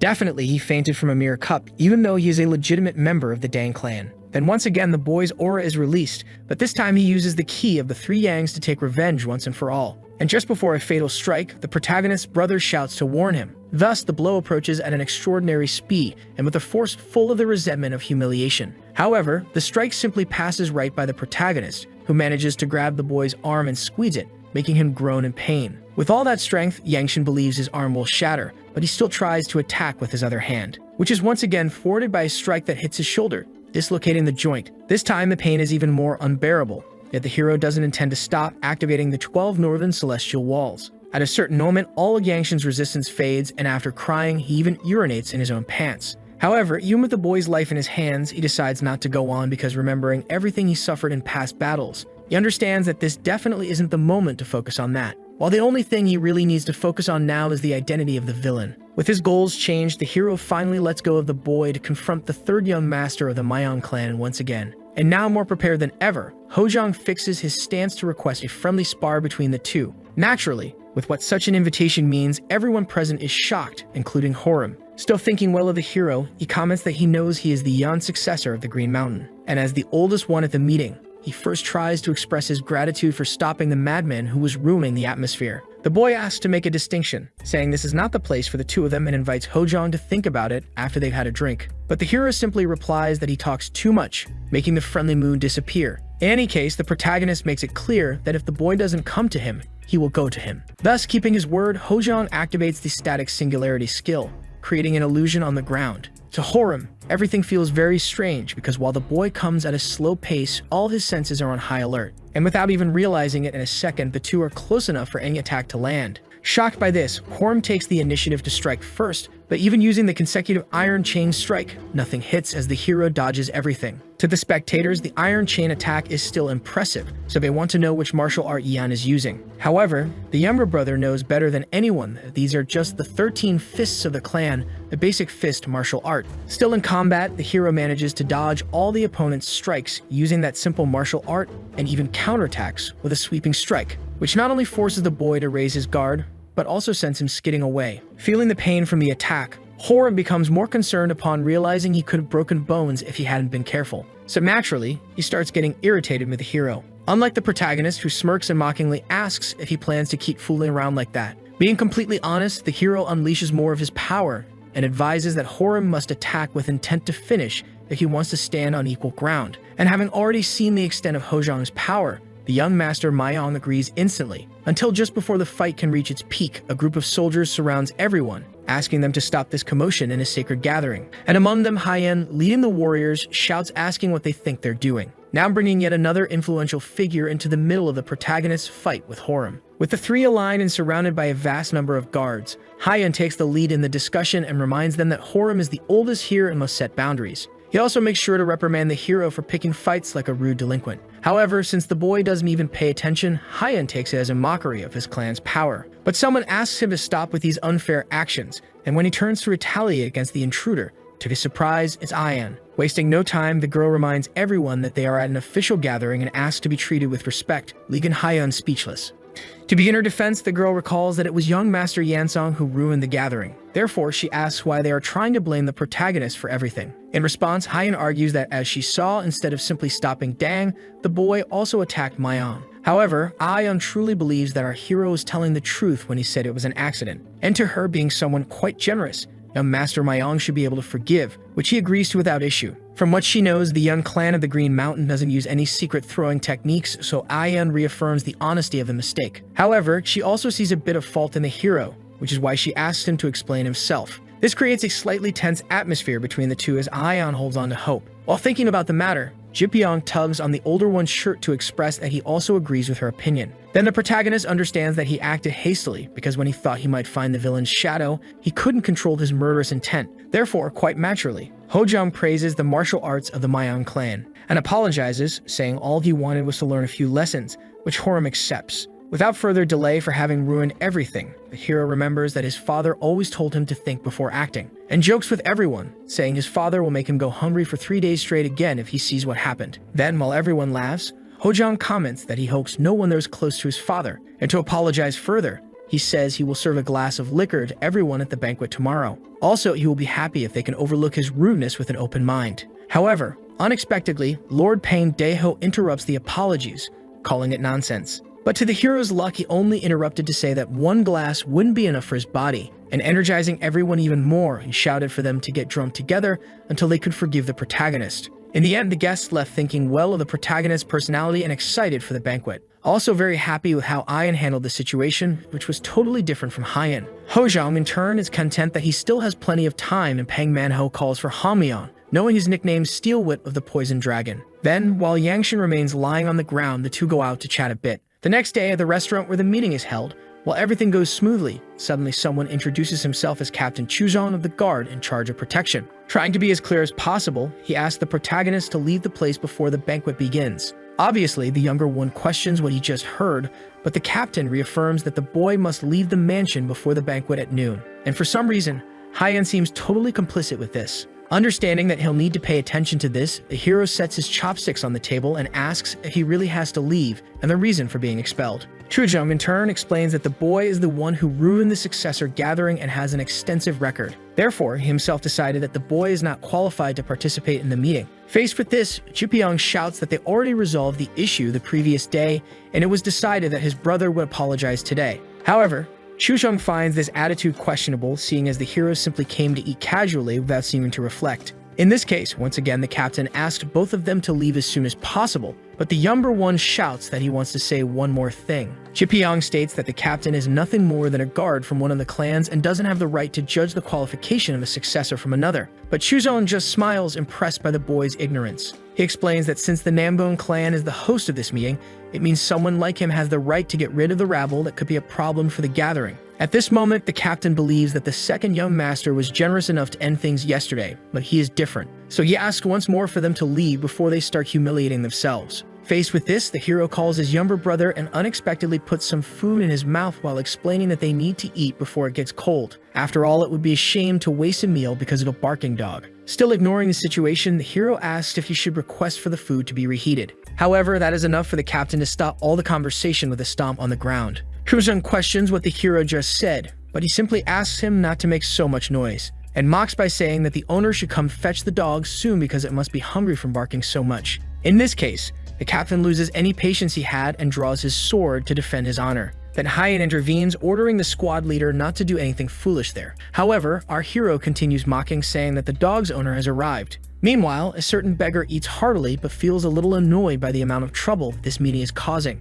Anyway, he likes it because no one is paying attention to how he eats, and he likes it even more upon realizing that the focus of the conflict is young Master Yan, who defeated Mabang, wanting to see how this will end. Back to the matter, Hyan states that his clan will not overlook humiliation towards a guard captain. The hero believes he was the one humiliated there. And to explain himself, he asks if the boy is so afraid that he orders an old man to do his dirty work. Obviously, Hyan denies being afraid of anything, but the hero has no intention of insisting. After all, he knows the boy holds resentment because of his younger sister, but in this situation, the ideal would be to challenge him like a true warrior. And by placing him at the center of the problem instead of the subordinate, everyone expects a response, which surprises Hyan when Sangwei is mentioned. In this case, trying to deflect the focus from himself, the boy shouts for the protagonist to stop with those speculations, saying there's no chance he gave any order because such thinking is humiliating. However, the protagonist also gives him the option of saying he didn't order anything, because that way there would be no problem in teaching a lesson to the guard captain who humiliated another clan on his own.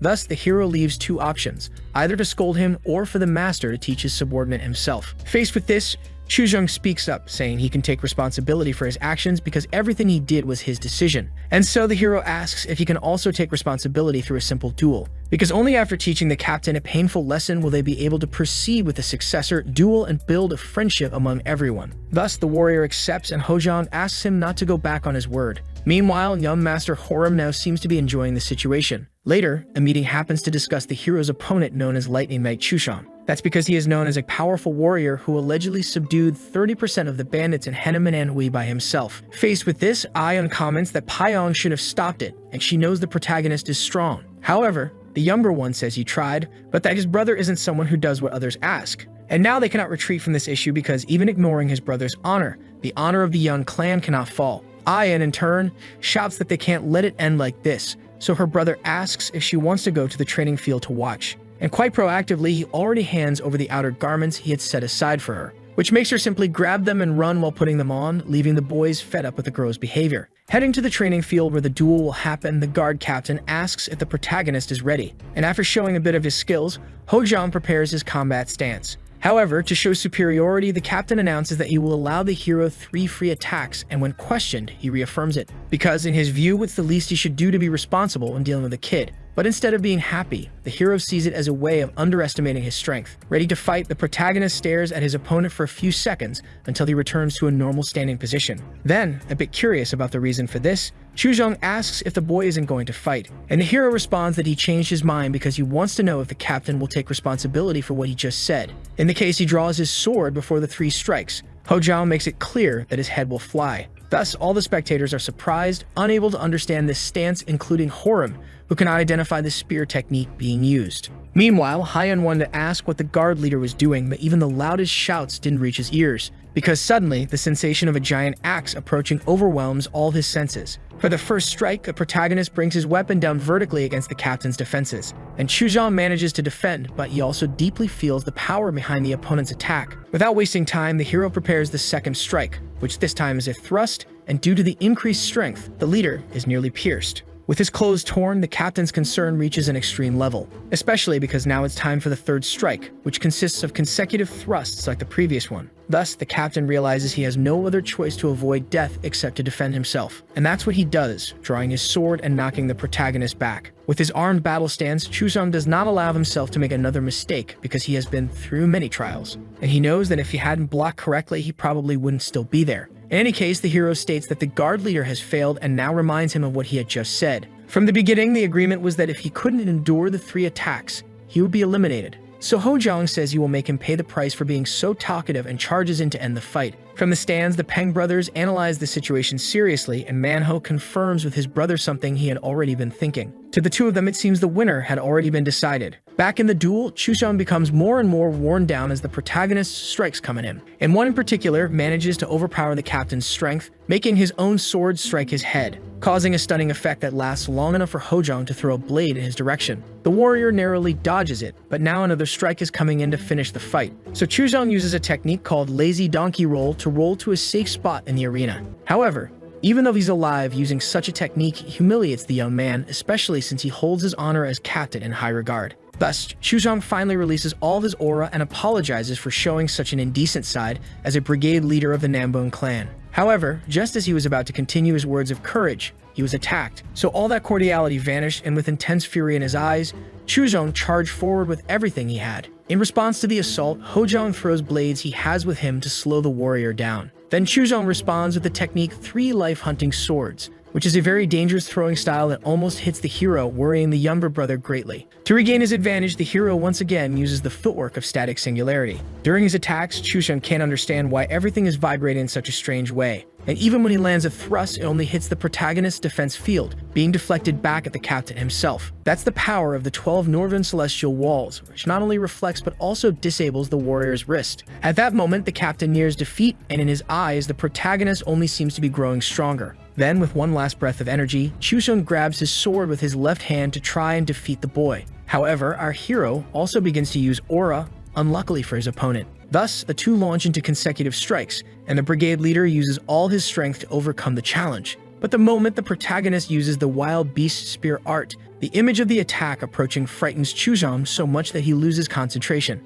and is inevitably overwhelmed by the hero's successive blows, who passes by the captain, leaving him in a state that clearly defines his victory. Having watched everything up to now, the Peng brothers are satisfied with the outcome, but the hero doesn't stop advancing. So as he approaches to finish Chuzhong, the spectators shout for someone to stop him. In an instant, the tip of the spear nears the captain's face, but someone really does appear to defend him. It's the same beggar from before the banquet who just wanted to eat without being judged. But the hero immediately recognizes him because this person was someone important from his past, none other than the leader of the beggars' sect himself. Upon hearing that suggestion, the man comments that he's truly worthy of that title. Then, while forcing himself to block the attack, Dukseng asks the hero to tell his master to retire soon. Anyway, the beggar acknowledges Hojang's strength and asks to talk because his injuries are starting to hurt a lot. In this case, the hero asks why he did that, but even if a mistake cost him his hand, Dukseng doesn't have much self-respect. Changing the subject, the beggar asks how Hojang knows him, since he doesn't remember ever begging in the Yun clan. Hojang says he just heard rumors about him being the future master of the beggar's sect, but instead of being happy, that only confuses the young man, In any case, Dukseng is still the same as before, when they used to be drinking buddies in the past. But the hero only met him after he became the Black Emperor, which would happen long after this point. And the strangest thing of all is that Dukseng wasn't even present at this meeting in the past. Therefore, the hero begins to think that maybe the present is changing because of his actions. Precisely because of that, he wonders if the Zub brothers would still be okay if he hadn't visited the Thorny Melody Pavilion. Returning the hero's focus, the beggar nudges him to inform him that there are many people waiting to talk to him. Among the event participants, what they talk about most is how that display had been too much for a duel, because at that moment, the guard captain was completely defeated on the ground. In this case, realizing that everyone is confused because of him, the hero says that he truly did plan to finish him off. But Daeho speaks up, asking if the boy doesn't think he went too far. Until that moment, everyone thought it was just a simple duel, but now they wanted to know why Hojong was so aggressive. Then, believing there's no reason to hide it anymore, the hero explains what happened that morning when the guard came to see him during his meal. And so the whole story is told, turning public opinion in his favor, but now completely against young Master Hyan, the host of the event. Unsatisfied with his partner's complicated situation, Horim also joins the public's desire to judge the boy. However, unlike the others, he suggests that Hyan should have praised the subordinate more often, wanting to frame the story as if the squad leader did what he did to gain recognition. So the boy asks him to apologize since he wasn't good enough at managing his subordinate. In the end, it becomes clear that Horim is doing everything he can to shift the blame away from his colleague. However, even though both are close to getting away from responsibility, the hero comments that it's amusing to see how Horim acts like an older brother, and says that he would also act that way if his younger sibling made a mistake, even though his brother has different principles than a certain someone. Horim in turn pretends not to understand the protagonist's indirect comment, but to everyone's surprise, Hyan publicly apologizes, admitting the order he gave to Chushon as well as everything else. Horim definitely can't believe that all his efforts were in vain. But continuing, Hyan explains all his mistakes using the others as witnesses. And precisely because he is regretful, he apologizes for his lack of virtue. However, because he only did this to prevent his relationship with Sangwa from being exposed, Hojong makes a point of refusing it publicly. Sometime after that meeting ended in the late afternoon, the boy lets out all his anger by punching a wall and screaming. At the moment, he is extremely furious because of the humiliation he suffered the previous day. And the worst part was that he had been disgraced right in front of Hyan as well. So once again, he punches the wall with everything he has, showing all of his hatred. Until, after turning everything into rubble, he draws the attention of the guard, who is right behind him, and asks him to find and inform him immediately of the protagonist's location, which being a loyal guard to the young master is accepted at once. And so after the warrior leaves, Hyan is free to express even more of his desire to destroy Hojong. Back at the training hall, suddenly the protagonist calls out to Daho, which leaves the twin quite confused. Anyway, the boy simply tosses a weapon to his younger brother, who catches it also without understanding. Then, to explain, the protagonist asks Daho to teach his little brother a lesson. After all, in his opinion, the youngest talent is the greatest in the young clan, but it's still undeveloped due to the boy's lack of experience. Since the duel of pride is over, our hero suggests they form bonds of friendship, as was the true purpose of this meeting.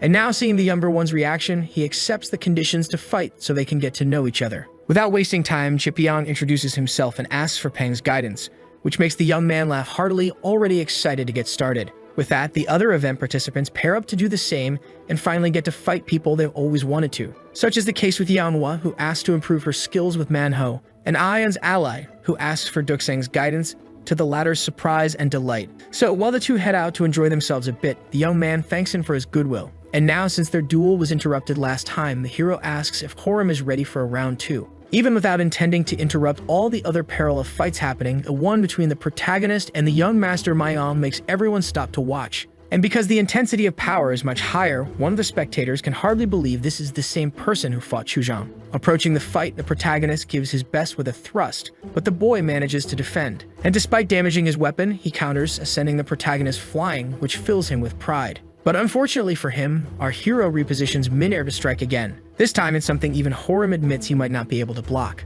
Still, the boy's reflexes save his life and his power is enough to deflect it. Until, unwilling to remain at a disadvantage, Horim activates his aura, which sparks the hero's curiosity. He charges forward as if using a sword, so the protagonist responds with his energy, turning his staff into an axe. And at the moment they cross paths, it's Horim's staff that ends up broken. Even though the boy still shows some spirit, the hero remarks that he's smart and should call it a day. And with the excuse that he's already learned enough, he says goodbye, leaving his opponent behind. But the real reason was something else, because as he walked away, images of the aura technique from the last fight flooded his mind, as the hero connected it to the day he lost his brother's life in the past. Therefore, holding back his rage for now, Hojong understood that these were the signs he needed to blame the Mayan clan. The next night, outside the palace, the protagonist continues cultivating as usual, since he's now managing to cleanse almost all of his murky K. Anyway, the boy lies down to rest a little and gaze at the moonlight while reflecting on his discovery of the Mayan clan. Clearly, Horum's innate method of ki control is the same as the martial art he witnessed.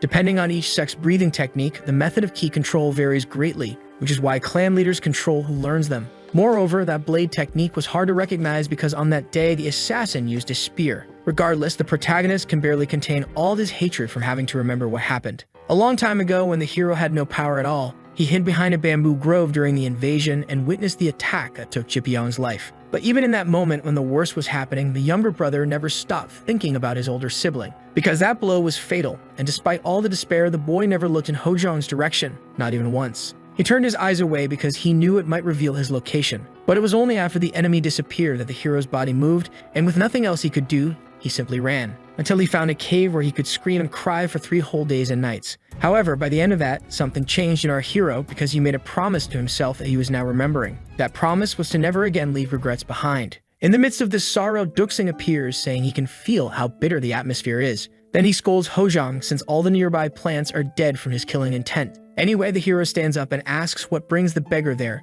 to which Duxing casually responds by showing a pouch. Whatever the reason, the future leader of the beggar's sect knows the hero didn't attend the celebration today. So he came there thinking they might drink together, which Hojong not only accepted but also said he wanted the first cup. After a toast between the two with the first of many rounds, Duxing asks the hero not to worry about the second young master. After all, it's clear he wasn't spoiled, and in the eyes of the future leader of the beggars, he has a charm that draws people in. Unlike a certain someone who always walks around with a scowl on his face. Moving away from the jabs, Duxing asks the protagonist to smile more, and Hojong says he needs a reason. However, the beggar disagrees, saying one needs to smile to make the things that matter appear. In any case, Hojong changes the subject, refilling his friend's cup once again, but also takes the chance to make a request, which might confuse the guy, but the hero explains it's more of a commission for the sect than a simple request. In that case, Duxing gets excited because that's how they make a living, uncovering things in exchange for a price. But for some reason, the protagonist stands up to whisper what he wants directly into the guy's ear in a rather mysterious way.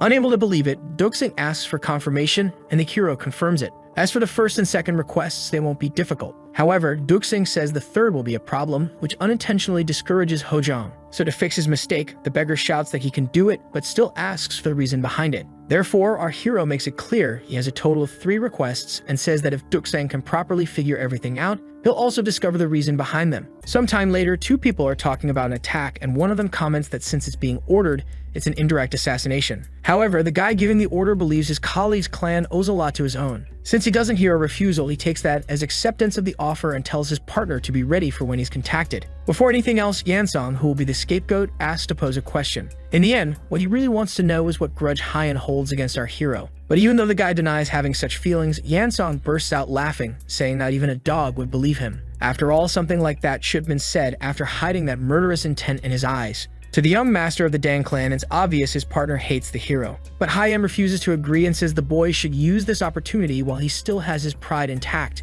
Even though he tells his colleague to shut up, Yansong comments that he was going to do it anyway, even without being asked. Then, with a confident look, the boy assures that Hojong won't return to Sichuan until his hands are covered in his blood. So sometime later, the meeting of the successors finally comes to an end, and the hero thinks he needs to return as soon as possible because there's so much to do. Since he discovered the villains' identities, he can't just stand still. He needs to expand his martial arts realm and reorganize the clan's forces. In the end, he hopes the successor of the Beggars' Union can obtain the information he asked for. Some time ago, Duxing said his early farewell, claiming it's better to strike while the iron is hot. And he said that if he wanted his requests fulfilled, he'd need to send the beggars to investigate today. So the hero asked if he should give the payment to the contact from the Beggars' Union within his clan. But Duxing waved it off, saying it wasn't necessary because all he'd need was some delicious food instead. In the end, the hero really believes his old comrade will succeed. Back in the present, the Peng brothers ask if the young masters of the Yan clan are already leaving. And the hero replies that they'll see each other again if fate allows, which makes Daho very sad since they didn't even get to drink together. However, Manhwa congratulates the younger one as he was the one who had to drink in the elder's place.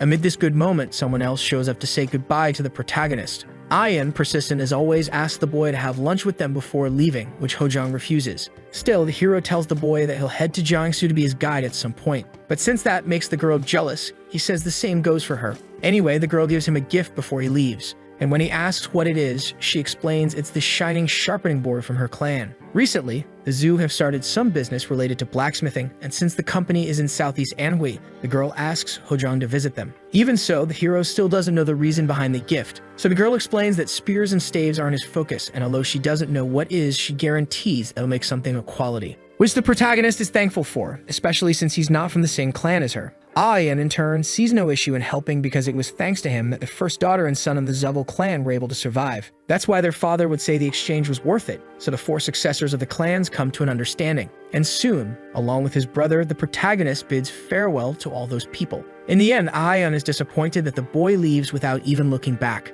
However, Yamo makes a point of commenting that the protagonist truly was someone quite amazing. Even though she had only seen him for a few days, she could now understand why the Yan clan had become one of the Great Seven in such a short time. And in a slightly more reflective tone, she wonders if they'll be able to meet again, as well as what kind of relationship they'll have. Whether they'll be valuable allies or perhaps enemies who must be defeated at all costs, which is completely different from the young master who watches everything from his balcony, so full of hatred he can't even look at Hojang. Then Hayan once again orders his soldier because their target is leaving at this very moment. Heading to the Yan clan of the Green Mountain in the Patriarch's Hall, the administrator shows up with a scroll of news in hand. He immediately informs about the rumors that the young masters are returning to the clan, and without wasting time delivers a letter sent by the Moyan clan, which surprises the Patriarch since they have no relation to that clan whatsoever, and even more so when he reads the content of the message. Because apparently they want to combine the strength of both clans, heading to the office of the Moyan Patriarch. He also seems busy writing more of his letters, but a little bird doesn't seem concerned about that and flies down from a branch until it accidentally lands in the ink, and walks across the scroll, ruining the message with its footprints. Sensing no hostility, the little bird even approaches the Patriarch's hand with a cheerful expression. However, that was a ruthless man who didn't mind eliminating whatever was in his path. That was the exact definition of the god of the sword, Moyan Gun. Back in the office of the Yan clan Patriarch from the Green Mountain, he remains pondering over this unexpected business proposal from the Moyan clan. 300 years ago, after the Blood Religion disaster, the Moyan clan moved from Liaoning province to the middle of the central district in Hunan, and ever since they settled there, Chief Yan thought they wouldn't be interested in doing overseas business. In any case, the Patriarch's thoughts go so far that he knows this won't work out, so he asks the General Administrator to prepare a brush with plenty of ink. Taking a short break from work, the Patriarch takes a moment to feel the outdoors, which is quite cold. But precisely because of that, he also wonders if his sons are traveling without too many problems. Back on our hero's journey, everyone is exhausted except for the protagonist and the captain. Even the younger brother can barely keep himself together because of his body temperature. So the hero asks if he's okay, but the boy replies that he's not, since besides being tired, he's also hungover. Moreover, ever since Hefei, they've all been running non-stop, but instead of letting them rest, Shinmo orders the troops to line up. So the protagonist scolds him because if they don't consider stamina, they'll soon be completely drained. But once again, without even thinking about rest, the captain believes it's an opportunity for extra training when they return. Either way, Hojang asks the squad leader to stay put while he looks for something for them to eat. And even though someone offers to go in his place, the protagonist takes the lead until, upon entering an establishment, he finds it odd that no one is inside. Still, the window at the counter was open, so the boy went there to ask the hidden employee for food and water for about 30 people. But before he could even explain the situation, the definition of problem appeared for a rematch. And saying it had been a long time, the young master of the Dang clan showed himself to be responsible even with a broken arm. Faced with this, the hero starts laughing, which Yangshin interprets as a reaction of shock. But Hojang makes it clear he just finds it funny that the boy had the courage to show up even after being beaten so badly. Yangshin in turn makes it clear that the protagonist's boldness ends now. And revealing an intense purple aura in the restaurant, it's said that at this moment the hero is already affected. To explain, he asks if he's ever heard of the shadow poison. And since he hadn't heard of it, the young master of the Dang clan gets even more excited as it's understandable. The poison has no smell or color. Besides, for trash like the protagonist, the boy claims he really wouldn't even be able to notice it. However, right as he was speaking, a strike from that very same trash landed on his stomach, making him spit out his last meal as he was sent flying. The boy crashed into several things until, when he finally stopped, he began to throw everything up. Terrified, Yangshin can't understand it, because he had definitely used the poisonous energy of the three suns. and that amount of energy is more than enough to activate the shadow poison. Despite that, the protagonist walks calmly toward the boy and simply steps on his broken arm, making his screams reach the chubby one on the second floor. Faced with all that brutality, Hamyang yells at the boy to stop immediately. And better than just yelling, he comes down to the first floor along with other warriors to intimidate him. However, the hero continues with his foot suppressing the boy, unwilling to stop punishing him. So the situation gets worse for Hamyang since his young master is now being taken as a hostage. Getting straight to the point, the hero tells the chubby one to take a step forward if he doesn't want the boy's neck to be crushed. And so Hamyang follows all the instructions for the sake of his young master. However, the moment he sees an opening, he draws his weapon and seemingly lands a clean hit on the protagonist. For a moment, Hamyang believes he managed to save the young master. But in the very next moment, that illusion falls apart when the hero responds with a slap and then tells him not to think about doing something so ridiculous. Now, with the closeness between them, the protagonist demands the chubby man's weapon for himself. And not seeing an immediate response, the boy sighs in frustration before crushing Yangsen's leg this time. With nothing else to be done, Hamyang hands over the weapon, which turns out to be a steel whip. The hero quickly decides to test his new toy, making impressive movements that lead the subordinates to pull the chubby man away. So while two take the leader far from there, the rest of the Red Spider Squad gets ready to attack. And even though Hamyang shouts from afar that they're no match for the protagonist, the warriors do their duty until, inevitably, they are eliminated one by the steel whip of the very leader they were trying so hard to protect. In the end, Hamyang's eyes widen more than ever, and faced with all that brutality, he wonders if what he just witnessed isn't an illusion. After all those full-force strikes, the hero realizes he really overdid it with the weapon, because he imagined himself using the Storm Axe Chain, which would have easily dealt with his weaklings. In that case, Hojang simply thinks he'll need to find another chain to use, dropping the broken one on the ground without looking back. Faced with that humiliation, Hamyang refuses to accept defeat and charges forward with rage to finish off the boy who disrespected him. However, just at the moment he was about to strike, our hero defended himself by placing the young master between him and the attack, leaving Yangshin in an even more miserable state than before. Extremely worried, Hamyang tries to wake him up, but at that moment, the hero says something even more important. How will the patriarch of the Dang clan handle this? In Hojang's view, the chubby one will be harshly punished for injuring the son he was sent to protect. But after scaring him, a condition is given to the frightened man in order to stay alive. And that condition is to answer a simple question, which the boy thinks won't be a problem. However, not hearing an answer right away, Hojang sits down to chat a bit more first. Since that place is far from Hefei, the hero comments that they arrived there after 2 days of running through many roads. Therefore, something is definitely strange here since the Dang are natives of Sichuan. And because of that, they shouldn't have known they would take this road and end up at this restaurant. So with the cards on the table, the hero simply asks them not to make things more difficult between the two of them. And holding Hamyang by the chin, he interrogates him to find out who told them they were coming in that direction. Outside the restaurant, the younger brother sleeps while the captain takes care of a few things. But the moment he sees the protagonist returning completely covered in blood, Shimo panics. Unlike Hojang himself. Quickly, the guard leader asks what happened to the boy's clothes, and then he admits that it's blood, to everyone's shock. But he also makes it clear that they don't need to worry because it's someone else's blood. Moreover, Hojang states that he already took care of everything Shimo was concerned about from what he can see. In any case, the boy warns that he didn't finish them off, even though he left them in a vegetative state. Still, Hojang admits that he took drastic measures because sometimes an unfounded rumor is stronger than a sword. Back in his homeland in a carriage, the young master of the Namgong clan appears. However, while walking through the city, gossip is visible among the people, bringing a completely different atmosphere than usual. Wasting no time, the boy heads to his father's office to announce his return. But upon finding him, the clan leader is surrounded by scrolls filled with discarded drawings. Hayan's obviously confused about what's going on, but when he decides to look at the content, everything becomes clearer. Since he was young, the boy's father has had the habit of drawing orchids to calm his fury. And now is no different because the patriarch asks if the rumors are true, much to Hayan's despair. In the end, what the boy's father wants to know is if the rumor about him ordering Hojang's assassination using Yangshin is actually true. Of all things, what disappoints the father most is the fact that his son used a blade that wasn't his to resolve things with someone. Even so, he asks if he's wrong in making these accusations. Hayan, for his part, doesn't have the courage to deny it, but even when his sister got hurt, the patriarch didn't see his son falter. Because of that, he reflects on what reason would lead him to make such an absurd mistake. The first option would be that something shook his composure, and the second that Hojang was better than expected. However, the patriarch also considers a third, more accurate possibility, that both options are true. Because of that, the father asks if his son really likes the eldest daughter of the Zhu clan that much, and despite trying, Hayan's words can't lie. The patriarch in turn knows that the only occasion when a man becomes weak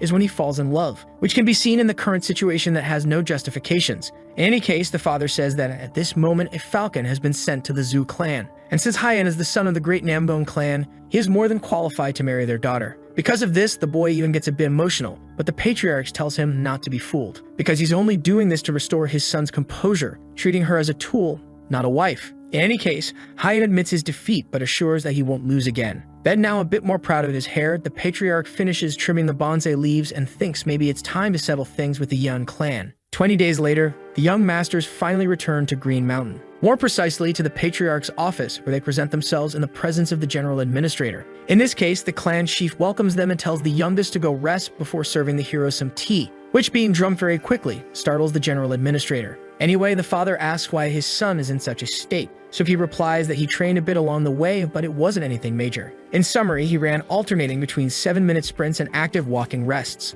until after a while they increased the run time to 8 minutes, which made the father curious if that's what happened to Jipion. However, the hero made a point of denying it because, in truth, he had everyone in the Blue Operations Squad doing it, including the leader. All these people had been running for 20 days straight, and although it seems excessive, the hero says this is just the beginning. After all, he needs to reach the peak of martial arts since he doesn't know if he'll manage it even at the end of his life. In this case, the patriarch is able to see this training with new eyes, understanding that Hojong changed that day, and he accepts that after so long, his son has finally become an adult. Changing the subject, the patriarch mentions he heard that some unpleasant interactions happened with the Nambone clan. So the protagonist explains everything from beginning to end, but is surprised upon finishing because it's the first time he's seen the patriarch so furious. In any case, now that he understands what happened, he updates his son by saying that Chief Nambone has already apologized, along with Sanghua, who confessed her actions. In this case, the patriarch asks if the boy understands, and Hojong summarizes that it seems the patriarch abandoned his daughter to avoid shame in the hair. In the end, in a cunning way, they tried not to link the assassination attempt to the family. So the hero comments that the methods of the Nambone clan are truly surprising.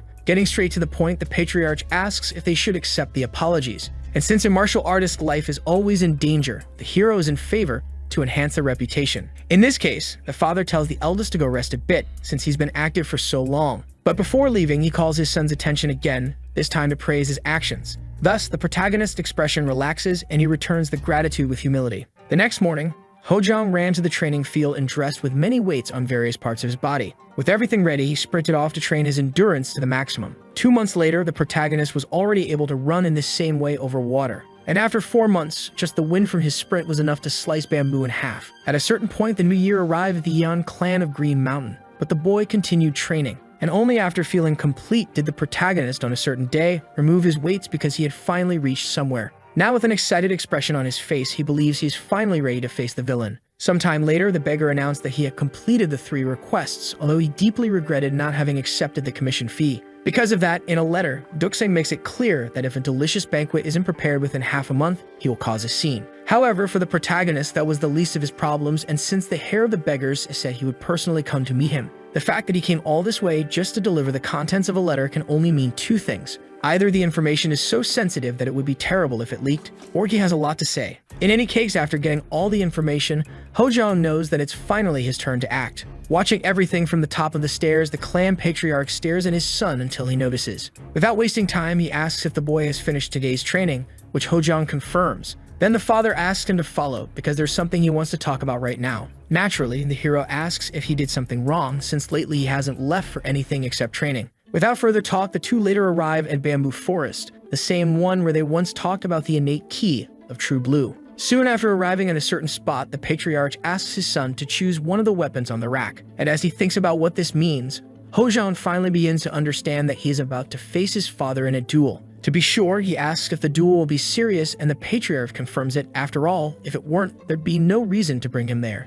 In that case, the protagonist picks a spear from the rack and starts warming up. The decision, however, surprises the patriarch quite a bit, but he simply chooses his sword as usual, and simply releases a bit of his aura, already assuming his combat stance. This is the devoted sword's dedicated ki, which is the sword technique of the king's 8 children. Therefore, the hero realizes that it's for real and starts feeling even more excited. But before they begin, the father asks if the boy knows why he wants to see his martial arts today. And although it's also to check his son's growth, there is another reason. But that reason is one the patriarch will only reveal at the end of the duel, which the protagonist understands. Without further delay, our hero quickly charges forward to strike the first blow, but his father manages to deflect it far away. Since the block was so easy, the hero gets more excited than ever to launch an even stronger attack. This time, the patriarch needs to defend himself, and as the blows come, the exchange between the two already appears more balanced. Until the hero dodges an attack to counter, spinning his center of gravity and channeling all his energy into his hand. To use the technique of the inverted dragon palm from the flying swallow palm style, the pressure from the protagonist's attack combined with the patriarch's counterstrike is enough to create gusts of wind resembling a tornado. But the hero comes out worse in this clash, even though the patriarch still finds his power impressive. In this case, since the protagonist is not yet defeated, Chief-Yan reveals another one of his secret techniques, and because he is his son, the protagonist immediately recognizes the sword stance responsible for cutting everything in half near wherever the patriarch passes, until, in an instant, the blade approaches the protagonist's face, which he manages to dodge by luck as the damage shook the entire forest. Without even a second to breathe, the patriarch charges again, and now it's clear that the unshakable projectile sword is being used. So about to fall behind, the protagonist unleashes more of his power. As the two draw closer, the patriarch is startled to realize that his son is now determined to fight with everything he has. In response to the attack, Chief-Yan intercepts the advance with a sword slash, so the protagonist tries to break through the defense with more strikes, which surprises the father because Hojang jumped first to reduce the power of the unshakable projectile sword. This is a continuous attack that uses the strategy of the best defense being offense. In the end, these are combat techniques made for real life or death battles. Once again, their blows collide, generating more bursts of wind, and once again coming out on the losing end, the hero is thrown far away. Even having tried several times, his father managed to defend even against the opening he created. That's why, to the hero, the patriarch is like the walls of a castle without a single flaw, with nearly complete martial arts. But it's precisely because of that Hojang gets more excited, as he'll be able to face him with all the skills he has so far. Sensing that his son is ready to keep trying, the patriarch changes his stance once more. And the moment he asks the boy to come at him, the boy replies that there's no need to ask, and he gashes forward to try to strike before the patriarch's defense is fully formed. Once again, the attacks from both sides seem equivalent, but the clash of blows still manages to destroy the entire surrounding battlefield, generating an even greater explosion visible even from outside the forest. After the attacks end, our hero remains standing in the completely devastated forest, but noticing how much his hand is trembling, he thinks he's unlucky. Even though he wants to continue, apparently, unless it's a life or death situation, it's hard to draw out the key of the white tiger. So also still standing, but in better condition, the patriarch sheaths his weapon and asks his son's opinion about his martial arts. Being quite direct, the boy comments that he got the impression that he is a martial artist seeking completeness. To the hero, this father is someone who tries to maximize all attributes, not depending on a single style, and minimizing weaknesses with martial arts that encompass everything, which is exactly the case with Chief-Yan. The father, in turn, asks if the son is sure, and Hojang agrees. Then, understanding things better, he comments that he had hoped his son would take the same path as him. Setting aside his role as patriarch and father, Yan explains that he wanted his children to follow in his footsteps. But now that they've crossed blades, he understood that the boy will follow a different path. After all, it's now more than clear that Hojang has no intention of becoming patriarch. Regardless of his feelings, the patriarch confirmed today that what Hojang seeks isn't here, but could be something that extends to the whole world. In the end, that was the reason for today's duel, because after all that training, the father wanted to offer the position of vice patriarch to his son. He wanted to know if Hojang desired it through his martial arts. However, even a father cannot control his children. In any case, the patriarch asks his son to show those impressive martial arts more often when he can. But before he leaves, the protagonist calls his father's attention, making him stop for a second. Because now Hojang wants to make it clear that even if their paths are different, his heart will always be with Yan. Therefore, even if he is called a demon or dishonored to protect the clan, our hero declares that he will point his blade at the world if necessary. However, faced with that statement, the patriarch says it's a bunch of nonsense. After all, if the world dares to call his son a demon, then that same world will have to face his sword. Without further words, the father tells his son to go rest, and later in the evening, the hero finally lies down. At this moment, the day begins to replay in his mind because he was offered the position of vice patriarch. And that was something Hojang never thought would be offered to him instead of Jipyong. Anyway, the boy turns over and gets some sleep and silently apologizes to his father for having to take care of other things first. Right now, if he doesn't stop the villain, the Yan clan will have no future at all. And the three cults trying to devour the central district are still vivid in Hojang's mind. In the end, all of this information racing through his head gives the hero a terrible headache. That same night in the patriarch's chamber, he reflects while drinking tea under the moonlight. Hojang's words remain clear in the patriarch's mind, so he wonders what his wife would say. Faced with this, the general administrator Taekyung asks if the lord didn't like the taste of the tea while complaining about the cold. Getting straight to the point, he says he received a response from the Moyang clan and promptly hands it to the patriarch to read for himself. It seems the Moyang are still insistent on proposing business relations between the two clans, so Taekyung is asked for his opinion. And without even thinking, the administrator is in favor, since the Moyang are highly influential in the Murim. That's why, if the business becomes profitable, they'll be able to help more people during the summer floods. Obviously, this is a point Chief Yeon understands, but still in case they have different plans with them. The general administrator suggests that the daughter of the Moyang clan could solve that if the patriarch marries her to the first young master. After a deafening silence in the hall, Taekyung confirms his suggestion to the clan chief. Because Yeonwoo is not only intelligent but also worthy of marrying the first young master due to her kind personality. Since, in the administrator's eyes, the hero will become patriarch in the future, he will need someone by his side to protect him. So being advice from someone he trusts, Lord Yeon seriously considers it, as he still wishes for Hojang to follow in his footsteps. 10 days later, outside the mansion, while the brothers were talking, Duxing finally appeared with good news. But before anything else, he made sure to ask if the banquet was ready, since he hadn't eaten in 3 days. To which the hero replied that if the beggar left even a single grain of rice behind, he wouldn't get the soup. Later, already inside the palace, Duxing thanks for the meal and finishes, eating everything in seconds, making Jipyeong think of him as a gluttonous monster. In this case, the beggar laughs at being underestimated, saying that in the past he could easily eat 6 kilos of pork. So while the little one tries to calculate how many people it would take to eat that, the hero offers tea. But Duxing shouts that he wants alcohol, not caring that it's only midday. Even though he's against it, the protagonist doesn't refuse, so Jipyeong goes to fetch it. Since he has now received his part of the deal, the beggar decides to start talking business. The first request was about reporting what was going on in the Murim, but there was nothing particularly important, aside from fraudulent monks from the small Temple of Thunder appearing. To be more specific, the hero asked about cultists disturbing people's lives. But there were no demonic worshippers either, which made Hojang think that the 3 cults still haven't made their move. Regarding the second request, it was about Moyang Gun's younger brother named Moyang Woo. So the beggar hands over a scroll saying the details are written there. However, while the hero reads, Duxing can't help but grow curious about the reason for this inquiry. In any case, what's written refers to maritime trades with Zhejiang province, which Duxing confirms since Woo is in charge of that branch of the clan, generating profits equivalent to all of Moyang's funds. That's precisely why the beggar comments that he seems like a talented man, and he finds it interesting that his personality is quite different from that of his brothers. However, the hero already knew that because in the past, Wood begged his brother for care even while being rejected and bowed to Hojang. In the end, he truly was a humble and benevolent man, so if the hero wants to unify the orthodox factions, he will need him. Because unlike the unorthodox ones, something like that is impossible with strength alone. Now about the final request, before revealing it, the beggar asks if he can ask something first. And the moment he's given permission, he asks how the boy found out. More precisely, how he discovered the identity of the strongest in the world,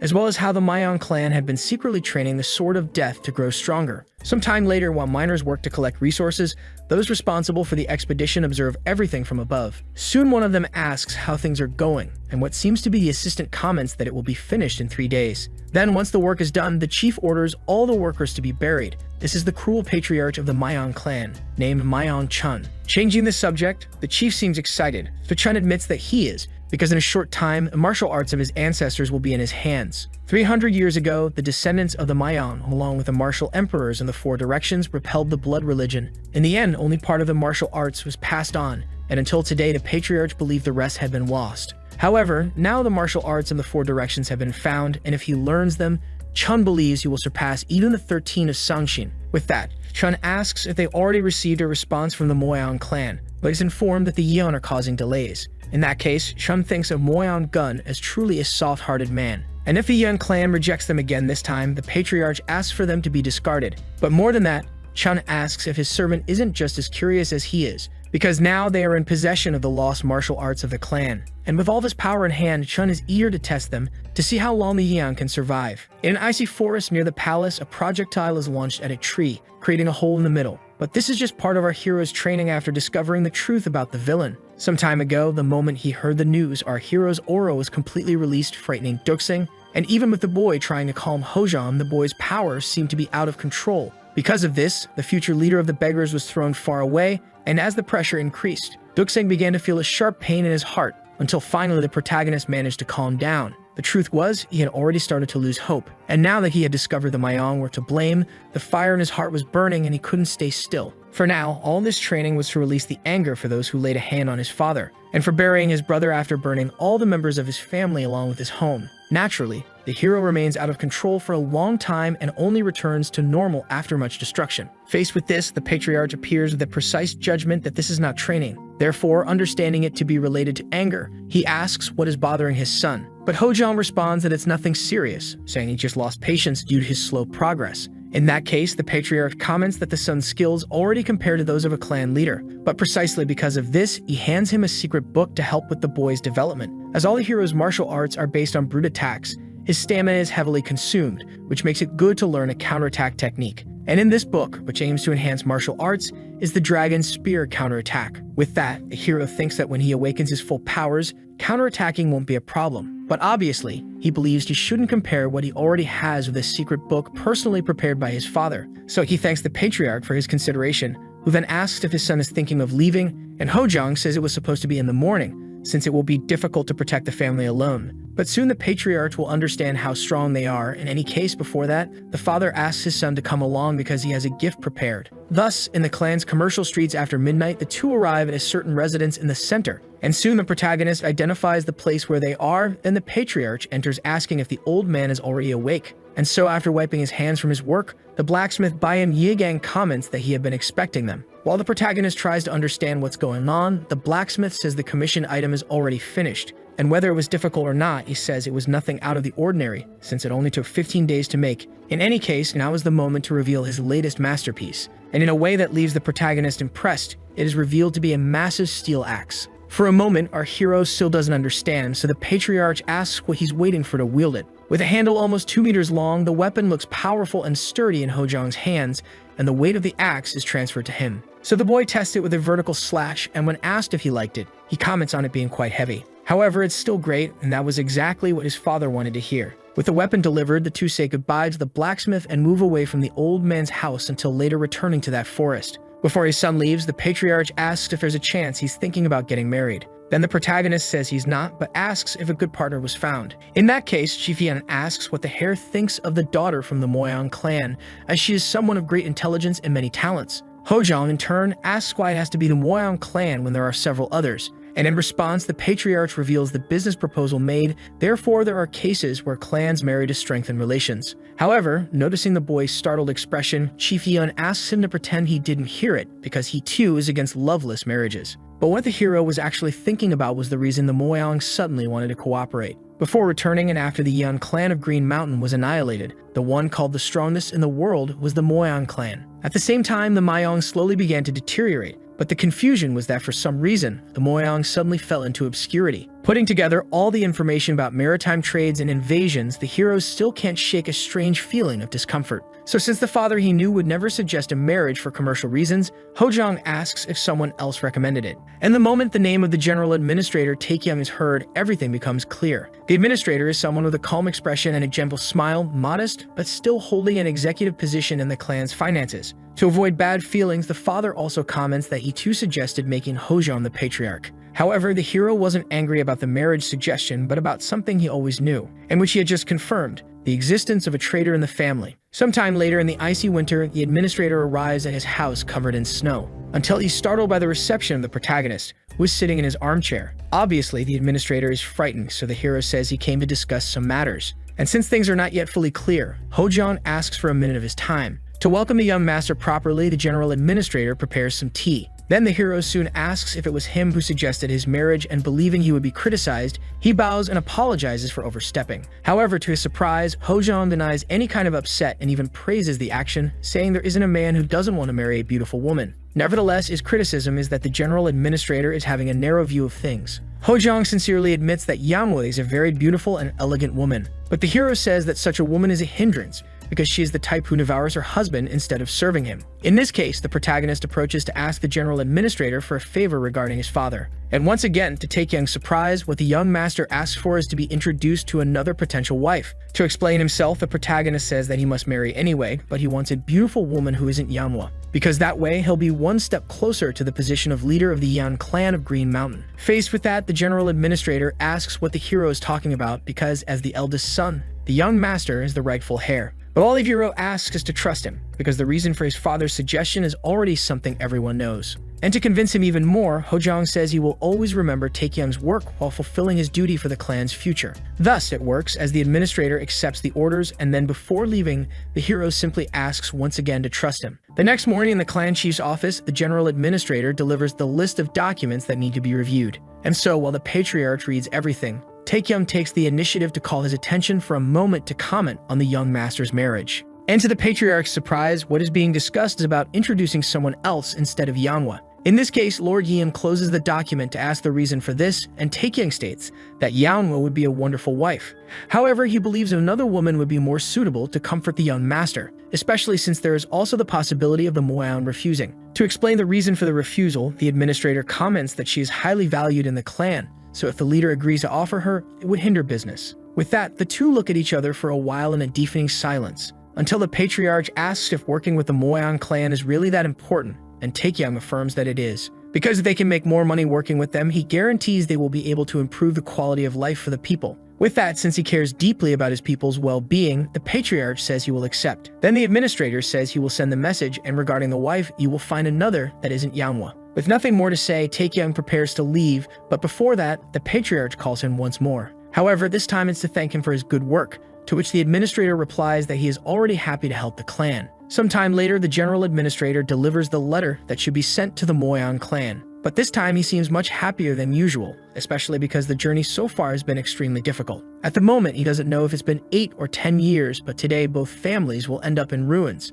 And now, the patriarch will use business as an excuse to gradually take over the territories of the young clan of Green Mountain one by one. Furthermore, Taekyung thinks that Miss Yama was also incredible in using herself as a tool to confuse the judgment of the judiciary. In any case, the administrator continues to wear his good guy mask as always. But now the leader of his clan is one step away from becoming the strongest in the world, along with him who will benefit from it. And that is exactly why Taekyung cannot wait to see the rise of the Moaon clan. That same night, back at his home, a wonderfully fragrant Longjing tea is served. Then the protagonist asks how the administrator managed to get something like that, and Taekyung replies that he spent all his savings. However, he intended to give it to the clan leader, but with this new alliance, Hojong comments that he is not an ordinary person. Taekyung, in turn, laughs a lot, saying it's an exaggeration, but the hero states that he is the one who controls this family. In that case, from now on, the administrator says he will work only by the hero's side. And as Taekyung's decision to betray the patriarch becomes clear, the hero simply pours all that expensive tea onto the floor. With the lights out, Hojong comments that he hopes the administrator really plays a major role in the future of the Yan clan. But now, what he really wants to know is whether Taekyung will reveal where the rest of the rats are hiding. In a completely direct way, the protagonist questioned if the general administrator would expose the others. But even though he hit the mark in his deduction, Taekyung kept pretending not to understand. Therefore, already very irritated, the hero crushes the teacup, stating that the man is a spy. Trying to avoid this, Taekyung says he is too cowardly to be a spy, but the hero reminds him of his 3 rules. According to the administrator himself, when planting a spy, he should be placed in a discreet location with a discreet position and personality. However, Taekyung made sure to do exactly the opposite, having the audacity to manage finances alongside the patriarch. So the hero stated seriously that he was not a common spy, but a special one. Even now, the general administrator comments that it seems to be a misunderstanding, but Hojong decides to make things clear. So he calls for the successor of the Beggar's clan, and without delay, Duxing appears from where he was hidden. Despite not wanting to get involved in another clan's fight, the letter that was sent was not a simple response, but a report to the Moaon clan in a code they had many difficulties deciphering. Faced with this, Taekyung finally begins to tremble, unable to believe how that ended up in their hands. Then the hero sits down to say one last time that it's better for the spy to stop pretending now, and leaves the choice to him to leave on his own or be dragged out, making Taekyung understand his fate. Sometime later in the city prison, the general administrator is escorted by 2 guards to his cell. And throughout the entire way, he shows no expression even when he is thrown inside. Upon locking him up, the guard said he never expected something like this from the general administrator. Then, slamming the cell shut, he demanded Taekyung explain how he could do this after 10 years in the clan, as well as how he could dare to make fools of them with that shameless expression on his face. In the end, the guard was calmed by his friend, but before leaving, he made it clear that Taekyung should prepare himself, because he certainly wouldn't have an easy death. Thus, already alone in the cell, the general administrator begins to reflect while looking out the window. Under the moonlight, at a certain moment, he sits down to recite a kind of prayer. one that speaks of a man who can hear and who can speak beyond the northern skies and the other great heavens. At the end, just as he finishes speaking, the key falls through the window, and already knowing what it meant, Taekyung wastes no time and begins searching the walls. Because somewhere in the wall there was a lock, which he found within seconds. Thus, a secret passage opens at the lower part of the cell, and determined to escape, Taekyung faces the passage, leaving the place completely empty. At the same time, returning from the prison inspection, a guard asks his friend Niall if he saw anything unusual. He also asks why he is there since he is responsible for another area, but the boy says he is helping out. In any case, Niall complains about being hungry, which leads to him being criticized for being too relaxed in this situation. However, the boy doesn't seem to care much, especially since the general administrator has already been revealed as a spy and is now in prison. So his colleague gives Niall some money to go buy food quickly, and as he walks away, the first guard just keeps judging him more. The thing was, there was a reason for that guard to act so relaxed. But when he entered the designated spot in the mansion with the food, for some reason, no one was there even though it was so late at night. Then the protagonist appeared, asking if the food had gotten cold and suggesting other nearby places, although saying he wouldn't force the boy to go if he didn't want to, as well as joking that if Niall was okay with cold rice, he could eat it just fine. The guard, in turn, acts quickly, throwing that rice bowl at the protagonist's face, and even though he didn't accept it, that was just to create an opening to escape through the ceiling. But upon reaching the upper level, he found himself even more surrounded from above. Therefore, the hero says that his contact who was at the stables has already been caught by the Blue Operations Squad, and now, with no more way to escape, the spy is ordered by our hero to come down to him. Heading to the Patriarch's room, he polishes his sword while thinking about everything that is happening. But at a certain moment, he lets go of it to test the blade's sharpness, which with a single movement slices off a piece of the table. Thus, the head of the young clan observes the atmosphere, prepared to act for whatever happens. Back at the upper part of the roof, the Blue Guard squad surrounds the spy, who can barely contain his frustration, because having to obey the protagonist and go down to where he is. Soon, the intruder asks who the boy is, but the strange thing is that he doesn't recognize the face of the first young master. However, to Niall, there's no way a pampered kid like him would have full knowledge of the invasion of the clan. But assuming he knows the conditions under which he was pampered, Hojong simply gets tired of hearing rats making noise at this hour, and orders the spy to kneel already so he can finish him off. Obviously, valuing his life, Niall chooses to attack our hero instead of surrendering, but even after trying several times, all his attacks are easily blocked. Niall realizes this and considers that the boy even knows about the poison on the tips of his fingers. However, the spy still has hope because he only needs to scratch Hojong once. But even if victory were that easy, it wouldn't be possible without hands, especially feeling all the pain Niall is feeling now. In any case, the hero comments that apparently the boy wasn't even prepared to take his own life, and because of that, he intimidates him by questioning whether he really deserves all that self-confidence. Until, with one more merciful strike, a protagonist eliminates the rat from his clan, and walks away without even looking back while Niall remains on the ground under the full moonlight. Meanwhile, somewhere in the frozen forest of the Yan clan, the former general administrator runs at full speed to escape, but he stops when he hears a voice asking if that was all. Revealing himself as the Patriarch, he asks if he was deceived just to witness this pathetic sight of his general administrator. Still hopeful, Taekyung begs the clan leader to let him go. But since the Patriarch does not accept the request, he argues that if his lord learns of his death, the Yan will face hard times. So be pleased to be spared so that won't happen, though he hadn't expected the consequences of the spy who infiltrated, and because of the contact who was in the stable. After that was discovered, there was no one left to report Taekyung's death since everyone had met the same fate. In the end, the Patriarch makes it clear that his son is quite capable despite being underestimated. So while Taekyung trembles with rage, he is only asked if he has any last words. But at the moment the former general administrator was about to open his mouth to curse his son, the Patriarch finished him off once and for all. And with the traitor's remains on the ground, the clan leader made sure to say that his last words were disgusting, so he had heard enough of them. 5 days later, many soldiers gather around the palace for the ceremony displaying the traitor. But the Patriarch remains in his office, thinking about recent events, because his son had informed him that the Moyang clan was joining forces with the Mayang. And even though he couldn't reveal all the details, the Patriarch took his son's warning seriously, who was now training as usual in the bamboo forest. To prepare for what was coming, our hero dedicated himself to training. And now he knew who was responsible for wanting the end of the clan, since the Mayang were training with a death sword, while the Moyang had planted the spies. However, our hero remembers that past of destruction and becomes determined to act this time.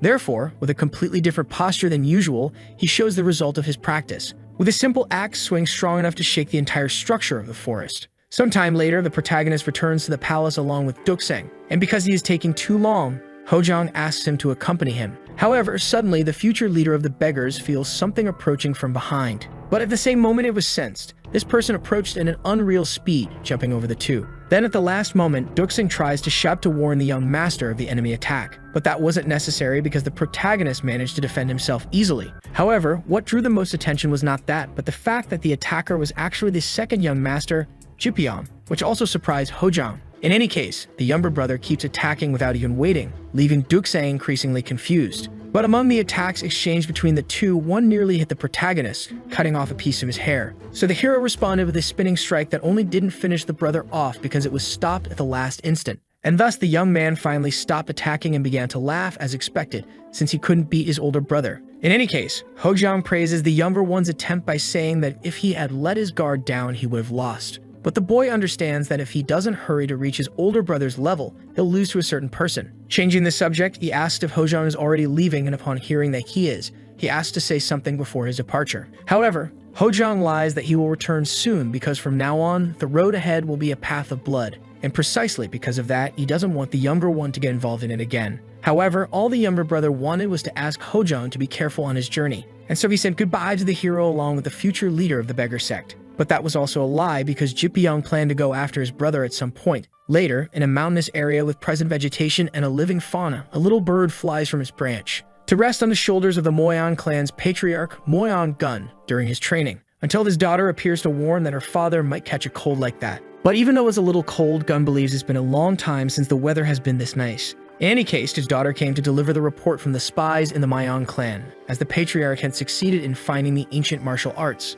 And after finding them, he immediately buried hundreds of workers, as expected of someone so cruel. In this case, Gun gets dressed and asks about the Yeon clan's response regarding the dealings, but since they haven't replied yet, Yeon comments that the leader is cautious. Gun, for his part, knows that Yeon is a great man who fulfills his duties, but when his daughter informs him that the spies haven't reported much, even though it's the 5th report, the information seems strange to them both. However, Gun believes that since they planted so many spies, it's impossible to discover them all, and he trusts Taekyeon deeply. Cutting the conversation short, a servant appears to inform them that an information control has been imposed in Jiangsu, and it is expected that the connection with the spies will be cut. In this case, the patriarch understands that some information specialist may be helping the Yan clan, which upon thinking about it reminds Yangwell of the successor of the beggar clan at the meeting. But even though his plans are being frustrated, Gun simply releases his aura with a very cheerful smile on his face, and using his electricity powers, with just one motion, he launches a burst of energy to the bottom of the ravine, which, in a matter of seconds, splits the entire mountain in half as if it were butter.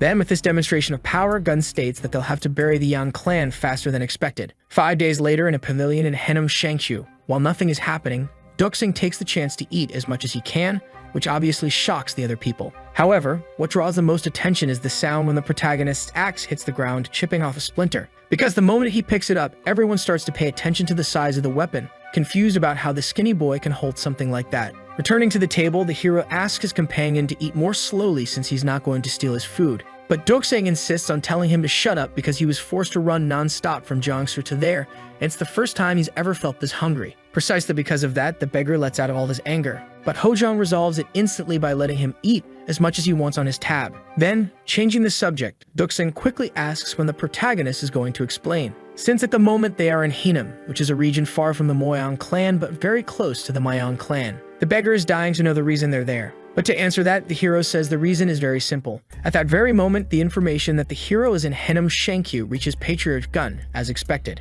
But he still has no idea why they're there, and all the spies have been defeated because the beggars are controlling the province. Furthermore, Hojang didn't give him time to think, since they moved very quickly. In the end, what the hero believes is that the Patriarch will become anxious to try to make contact at any cost, which is exactly what the daughter had suggested, though Gun sensed something was unclear. For a moment, the thought crossed Gun's mind that the alliance had been discovered, but his confidence in his spies was greater. Then, knowing the person, the protagonist denies that they'll receive any kind of message because he knows the Patriarch won't make a move, since he is not the type of person to act without being certain. Precisely for that reason, the order Gun gave was to demand contact, but by using the Moyeon clan as a shield to find out what he wants without revealing himself. 6 days later, finally someone shows up at that same restaurant asking about the first young master of the Yeon clan, so the hero asks who he is. But rudely, the guy simply tells Hojang to set aside some time because the Moyeon clan wants to see him, which luckily for him wasn't a problem since that's exactly what the hero wanted. Later, at the beginning of the night, the two arrive at the place where their leader will speak.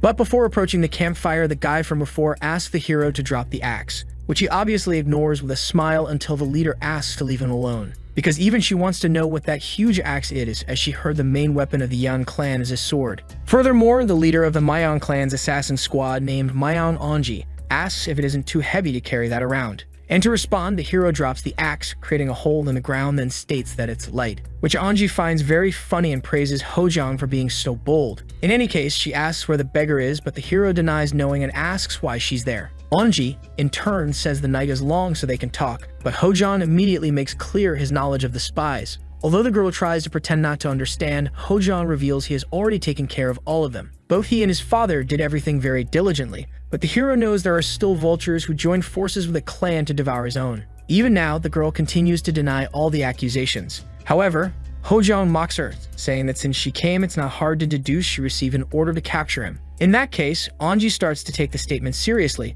thinking the boy might have used himself as bait. But since he already plans to take them all down, Hojang immediately draws his weapon and asks if they are his enemies. Once again, Anji can't hold back her laughter and then reveals they are indeed assassins and were ordered to gather information. Despite that, she wanted to be kind if possible, but since the hero already knows everything, there's no need to keep pretending. Without further delay, the girl orders her subordinates to make the protagonist kneel. However, the moment the first one approaches to strike, the hero easily dodges and counterattacks, defeating the man with a single blow. Faced with this, Anji runs toward her colleague to help and using her powers, manages to soften his fall with a root touch ability, which prevents the man from getting hurt further and allows him to rest on the ground. Using this moment as an opportunity, the protagonist advances from behind to extinguish the campfire that provides vision for everyone. Then, unexpectedly for the leader, a smoke rises and the assassins start losing track of where they are on the battlefield, until Anji suffers a light cut on her face, making it necessary to activate her aura to react in some way. Even so, she doesn't know where the boy went, but a sense of danger is felt coming from the back of the forest. So the girl shouts for all of her subordinates to attack to the north, while the hero doesn't seem concerned at all.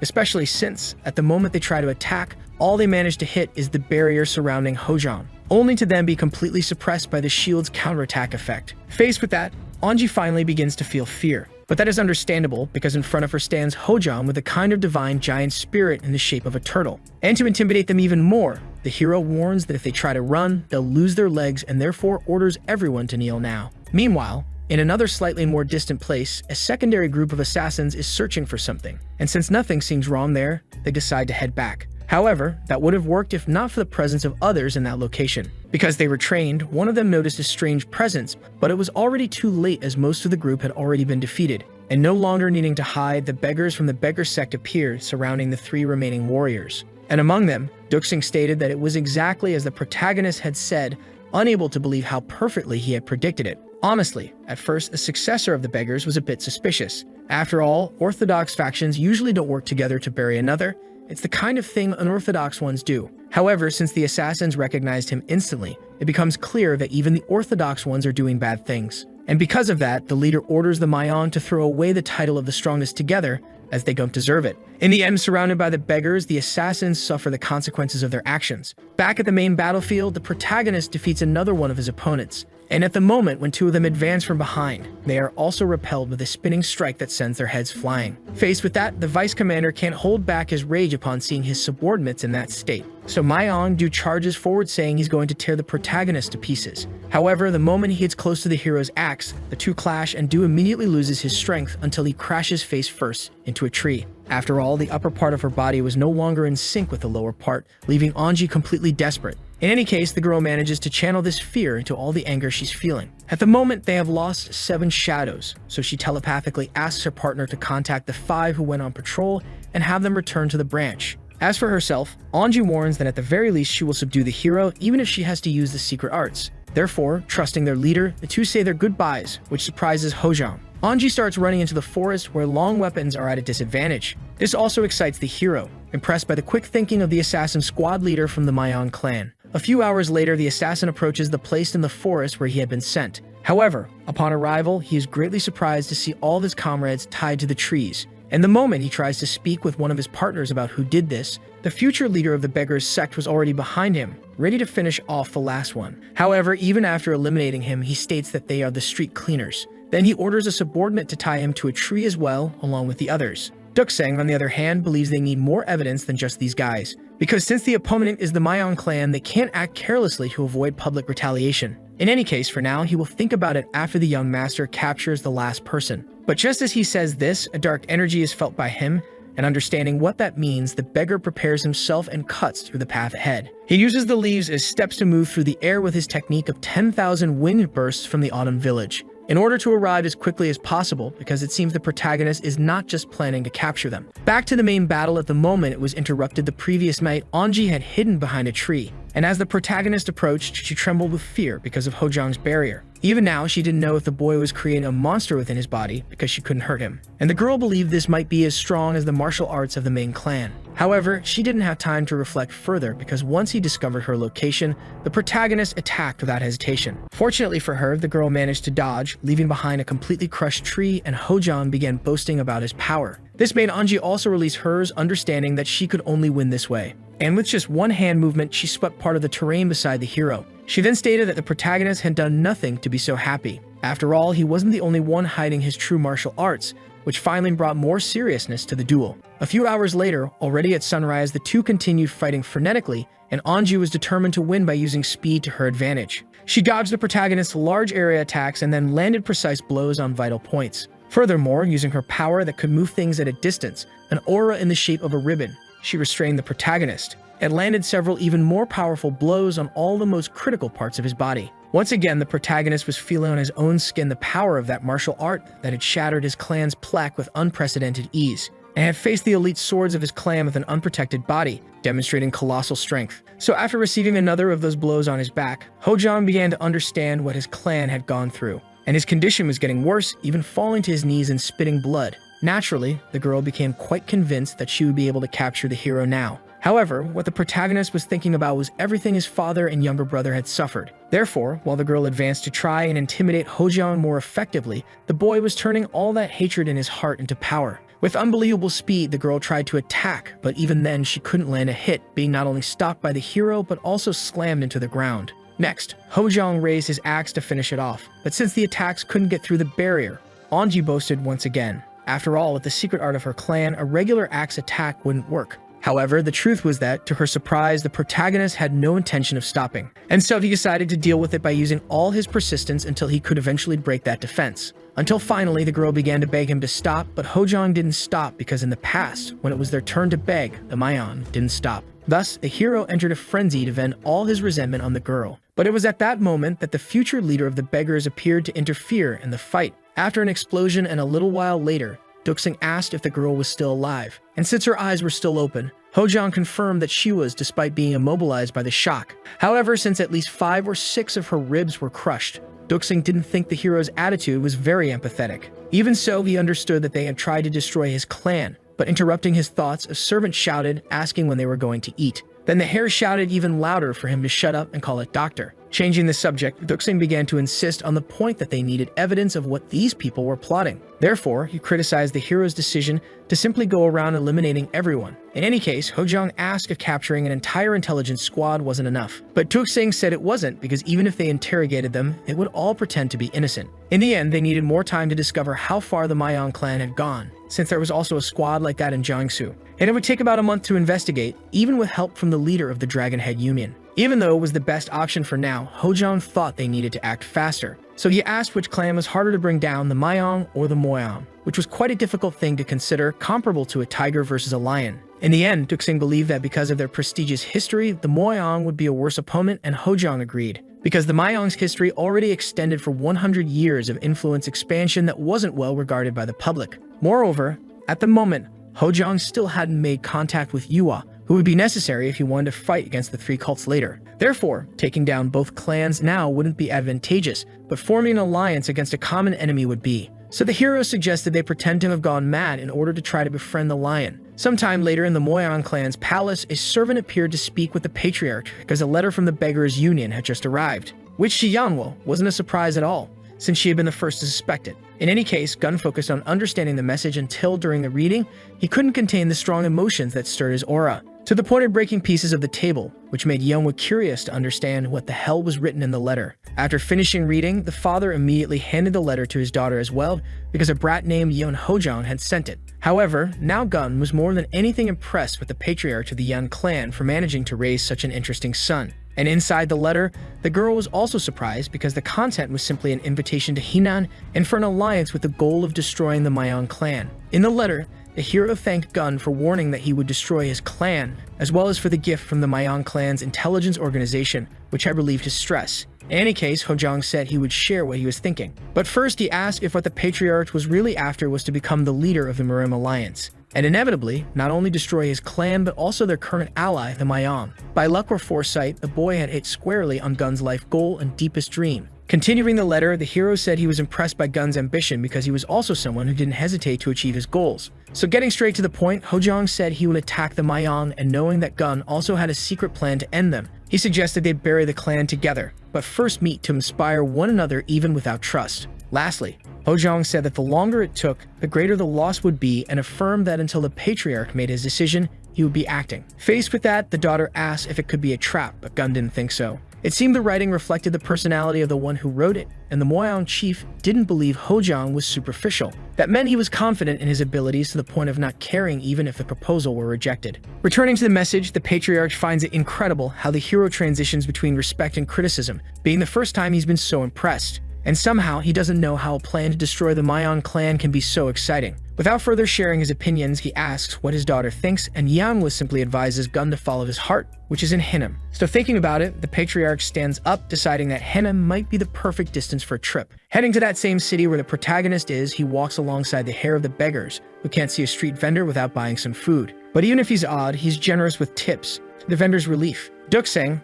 on his part, asks if it's really okay for them to just be walking around and buying things. Since the Mayan clan is powerful, they'll definitely send specialists, unlike those weak assassins from last time. Hojong provoked the lion named Moyan Gun, so the beggar is worried about what will happen when he arrives. But apparently he's the only one worried there, since the hero follows the philosophy that worrying doesn't solve anything. In any case, the beggar asks if he'll be able to handle it, since his martial arts are still in a developmental stage. Then in response, the hero comments that it's perfect, because the more opportunities he has to interact with masters, the more his martial arts will progress. And at the moment, Hojong needs to begin preparing for the awakening of the next guardian god. Still, Dukseng doesn't fully trust in his abilities and doesn't understand how the boy can be so determined on his own. However, even physically alone, Jipion remains in Hojong's mind, as well as his father, who offered to face the world for him. During his time as the Dark Emperor, the hero had companions, but nothing compared to the family he has now. Therefore, Hojong states that he is not alone, but only mentions Dukseng as his companion,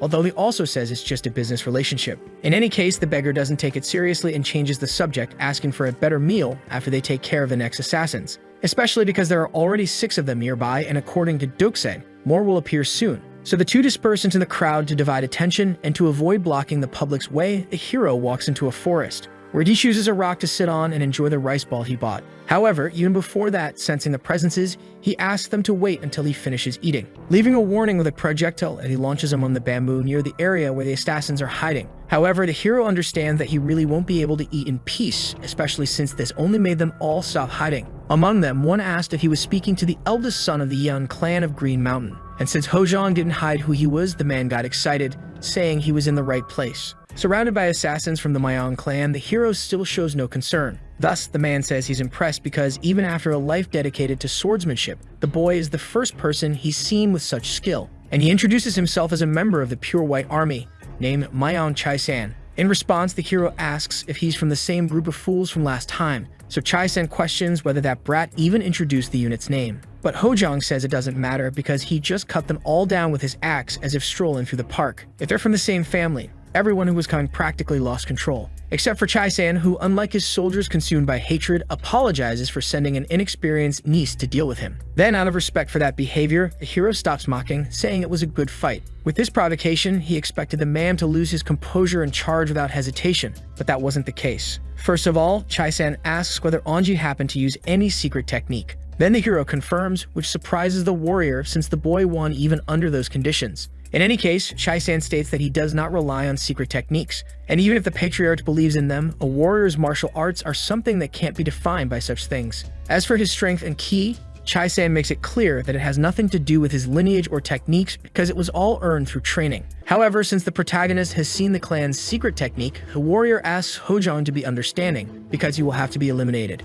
And so Hojang also prepares his combat stance, praising Chai-san for being the strongest person he has encountered. Then he also hopes the warrior understands that he will be used as a tool for his growth. In this case, with nothing left to say, Chai-san asks to begin right away. And he charges at a speed never seen before, striking the hero's axe, which he barely manages to hold against the impact. At that moment, from behind the two, an assassin fires an arrow to help the leader win. However, the hero doesn't even need to do much, because the one who cuts the arrow in half is the leader himself, whose pride won't allow anyone to interfere. Back to the fight, the two exchange powerful blows and injure each other equally. At a certain moment, the hero tries to land a straight slash, but Chai-san ducks to counter with a spinning strike. And by managing to get close, he quickly follows up with a ham strike to increase the pressure of his sword, causing the protagonist to finally fall to the ground, feeling the blow. Without giving him time to rest, Chai-san charges once again, throwing Hojang backward. However, the hero reacts by hooking the concave part of his axe around the back of the warrior's neck to pull him in while delivering a punch. Still, Chai-san manages to defend by bringing his knee forward and spinning his center of gravity, countering with a powerful kick, which once again sends the hero flying, causing more injuries to his body. However, Hojang keeps advancing, not caring about his condition, especially because if this continues, he'll finally be able to use the ability that is beginning to awaken during the fight, the mighty white tiger. In the face of that relentless battle between two monsters, one of the clan's heirs orders the assassins to attack the hero. However, even if they are commanded to, Lord Chai-san himself said not to interfere. Because of this, understanding that he needs to explain the situation, the boy warns that the ki of that kid has been expanding rapidly since earlier. During his inhale and exhale sessions, Chai-san comments that the boy seems a bit short of breath, so he decides to wait until Hojang feels more comfortable, but suddenly two assassins appear to give support. But the protagonist grabs the first one's arrow, and upon realizing it was him who ruined his rice ball, returns the projectile precisely. To avenge his comrade, another jumps over to finish off the hero. However, he's far too slow, as Hojang manages to leap over him without even noticing and finish him off with extreme ease. Even so, another one of them tries to attack from behind, but like his two companions, his fate is to be equally defeated. Finally, the last one tries a long-range attack with a whip that has a blade at the tip, but the protagonist manages to block the thrusts and, more than that, walks along the rope to finish him off. However, the assassin was satisfied because even though defeated, he managed to land a hit, which made Hojang realize he wasn't strong enough yet. Chai-san, for his part, seriously asks why Kanglim interfered, and shouts, saying the battlefield is his, even though he's a member of a collateral bloodline. Meanwhile, the protagonist takes the opportunity to overcome his weaknesses, and for his recovery technique, he tries to maximize the amount of ki inhaled, and circulate vital energy throughout his body to activate the white tiger. Back to the conversation between the two, Chai-san states that his nephew is obsessed with secret techniques, but Kanglim is tired of debating useless matters. In any case, Chai-san insists that he shouldn't rely solely on secret techniques. But just as he was about to continue his lecture, the warrior sensed danger approaching and had to push his nephew away. Even with little time to react, the warrior manages to cut the rock in half, but the hero uses that as an opportunity to launch a surprise attack. In response, Chai-san changes his sword stance to strike near the neck, so the hero grabs the blade to keep it from cutting his arm in a contest of strength between the two. However, that was exactly what Kanglim wanted, to move in with the rest of the assassins, who instantly surround the boy to finish him off. Until, at the most critical moment, the protagonist's breath and gaze transform. And even though Chai-san is fast to warn his allies, in an instant the image of the white tiger appears, sending them all flying, as well as the forest, which is struck by a windstorm resembling a powerful tornado. Thus, in another place, even though far away, the conversation between two people is interrupted by what sounded like a tiger's roar. However, since it was only for a moment, they didn't give it much importance and decided to go out to eat. Back in the forest, those who were near the roar couldn't even maintain their consciousness, and even though he wasn't in the same condition as his subordinate, Chai-san had his eardrum burst. Besides that, he was finally seeing what real martial arts looked like. The sensation of the wind blowing against Hojang's body made him feel quite nostalgic, because he was finally controlling once again the guardian god of the western sky and ruler of the wind, known as the White Tiger. Kanglim, on the other hand, was shocked by the protagonist's monstrous martial art, which was different from Chai-san, who did not give up and picked up his sword from the ground to keep advancing.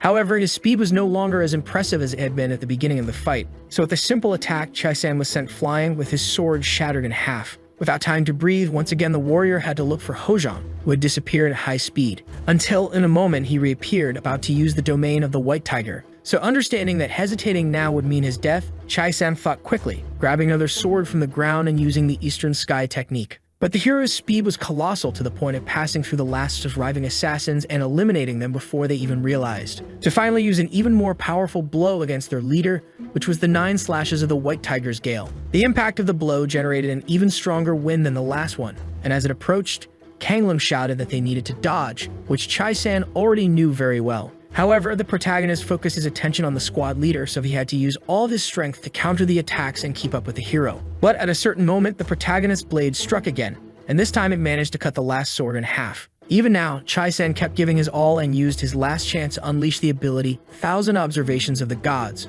but the attack was instantly thwarted, because Hojong used an even stronger ability, the embodiment of the White Tiger's Paw, which, when commanded to descend along with the hero's blade, the attack, infused with the protagonist's resentment, managed to strike the target and the entire surrounding area. At that moment, only Kang Lim remained standing, but he quickly realized the state his uncle was in contrast to Hojong's, who didn't have any serious injuries. In the end, as he withdrew his axe, the hero thought that Chai-san truly was a strong opponent, and that could be said just by looking at the balance of his swordsmanship, which greatly reminded him of his father. Therefore, Hojong made a point of saying that he was a much better individual than Kang Lim, even though he was from the collateral bloodline. And now, with nothing more to say, our hero simply asked the boy to become a messenger for his father. Sometime later, the boy returned to his clan with injuries far beyond normal. Then the patriarch asked how this had happened to his son, but all the doctor could say was that the crisis had passed despite the state of shock. Unfortunately, it could take 3 months for a full recovery, but the clan leader didn't want to hear that. With his son in his arms, Chun asked if this had been done by the manipulative master. However, summoning all of his strength, Kang Lim cited the ancient teachings of the tiger, which the patriarch immediately understood, but he was furious at the thought that a brat like that could be worthy of the title of master.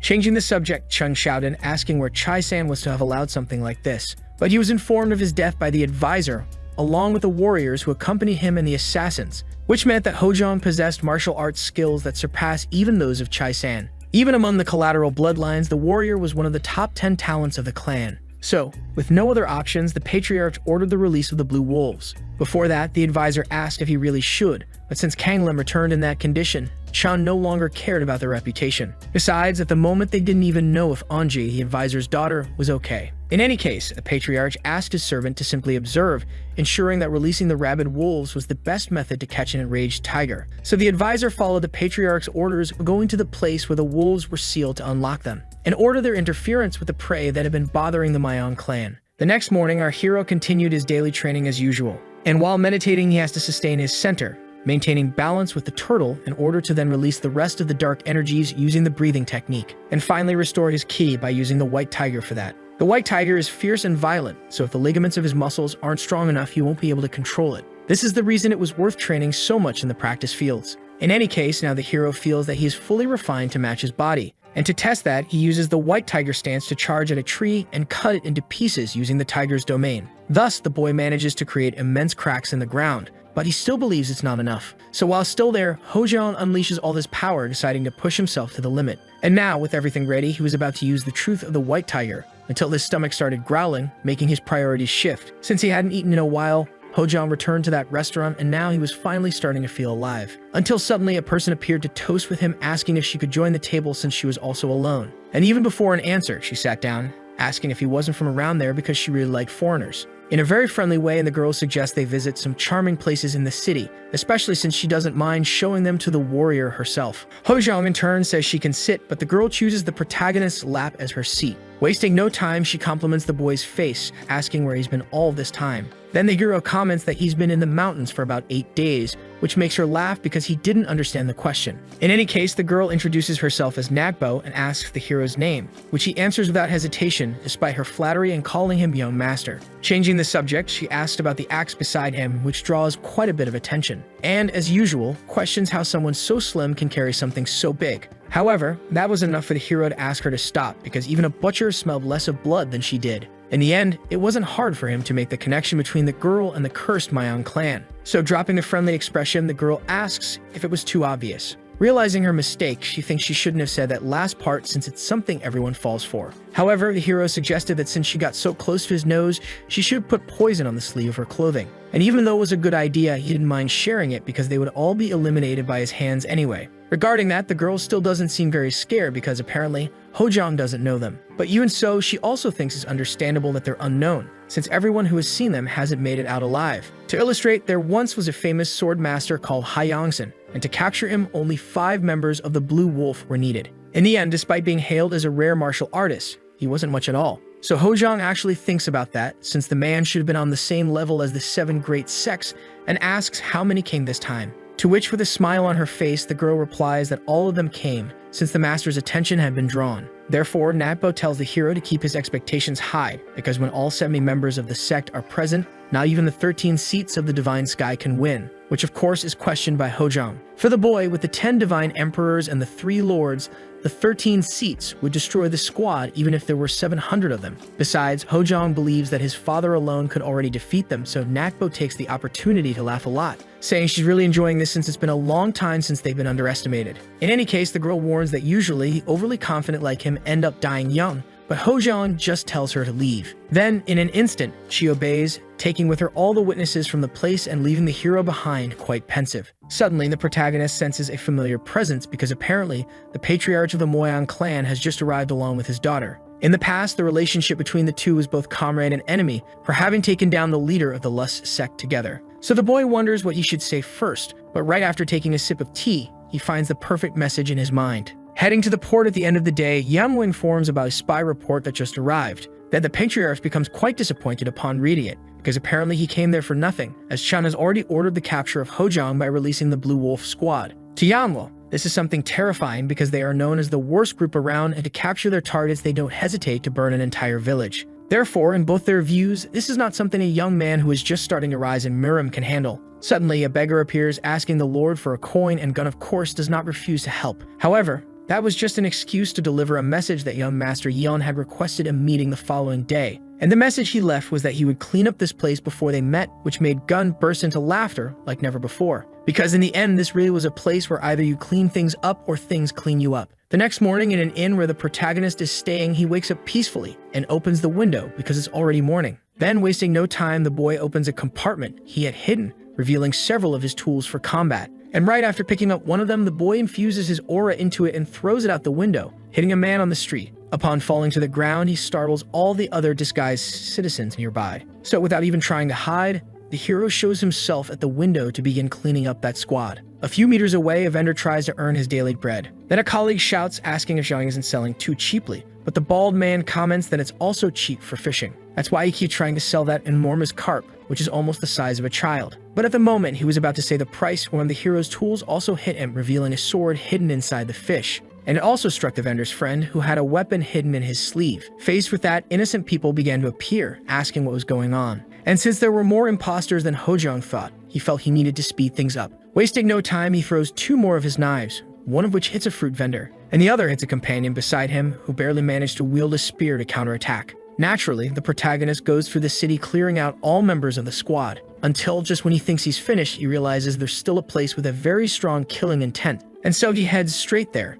and with the domain of the White Tiger, he bursts forth at an even greater speed, which allows him to move through the air even with the heavy axe in his hands. And being used to striking first, Hojong tries to finish off his opponent before he can even react. However, as he gets closer, an apparently dangerous arrow approaches and nearly hits the hero if not for the handle of the axe. At the same moment, Hojong responds to that arrow with a kick that redirects it toward the person who fired it. Then, with another burst of extreme speed, the protagonist dodges many other arrows, passing through various buildings while trying to find the one responsible. Without thinking much, Hojong tries to destroy the place with a punch full of aura, marking the first point. And by dodging other arrows, he marks the second. Then, after jumping over a rock, he marks the 4th through the 9th with his precise punches. Then in the end, the hero climbs up that same rock to mark the 10th point, and after finishing his work, he finally manages to gather all the cursed members of the Blue Wolf he needs to eliminate in one place. Among them, Natbo, who seems to be the leader, asks who the hell the protagonist is, so Hojong reminds her they were introduced the day before. However, she doesn't believe that this is the ability of an inexperienced novice in the world. But to our hero,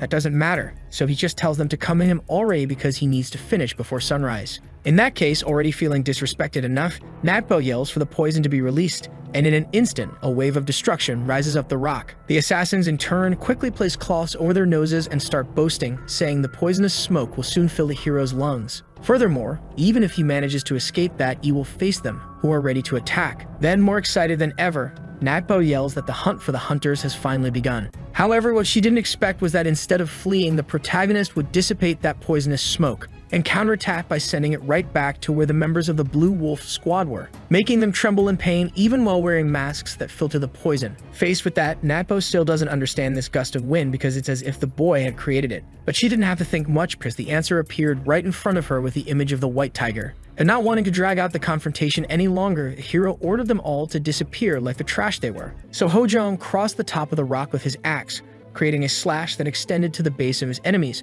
causing a landslide. Nagpo, in turn, resisted by running at full speed, and meanwhile, she thought that the reason for the destruction of the rocks might be to use the technique of void penetration. But the moment she realized it, it was already too late. That night, in an inn in the city of Hinnom, a servant of Patriarch Gun asked if he wanted to go to bed now. And since his daughter seemed to suggest the same, the candles were extinguished. But before he could sleep, a strange energy blew out the candle, carrying the scent of blood. And at the end of that scent stood our protagonist, right in front of Gun, who even in the rain had shown up to fulfill his word that he would be there after the cleanup. Therefore, Gun understands what he's seeing and uses electricity to relight the candle. Honestly, he thought the protagonist would never come, but now standing before him and his daughter was the heir of the Yun clan. Without further delay, Hojong asks permission to store his axe, and everyone introduces themselves in the shortest way possible. Already at a table, Gun says the boy is late, but asks if the delay was due to eliminating the entire Blue Wolf squad, to which the hero replies no, making him quite surprised. Because of that, the Patriarch asks if all that arrogance from the boy was just empty talk, and tries to give him a moral lesson,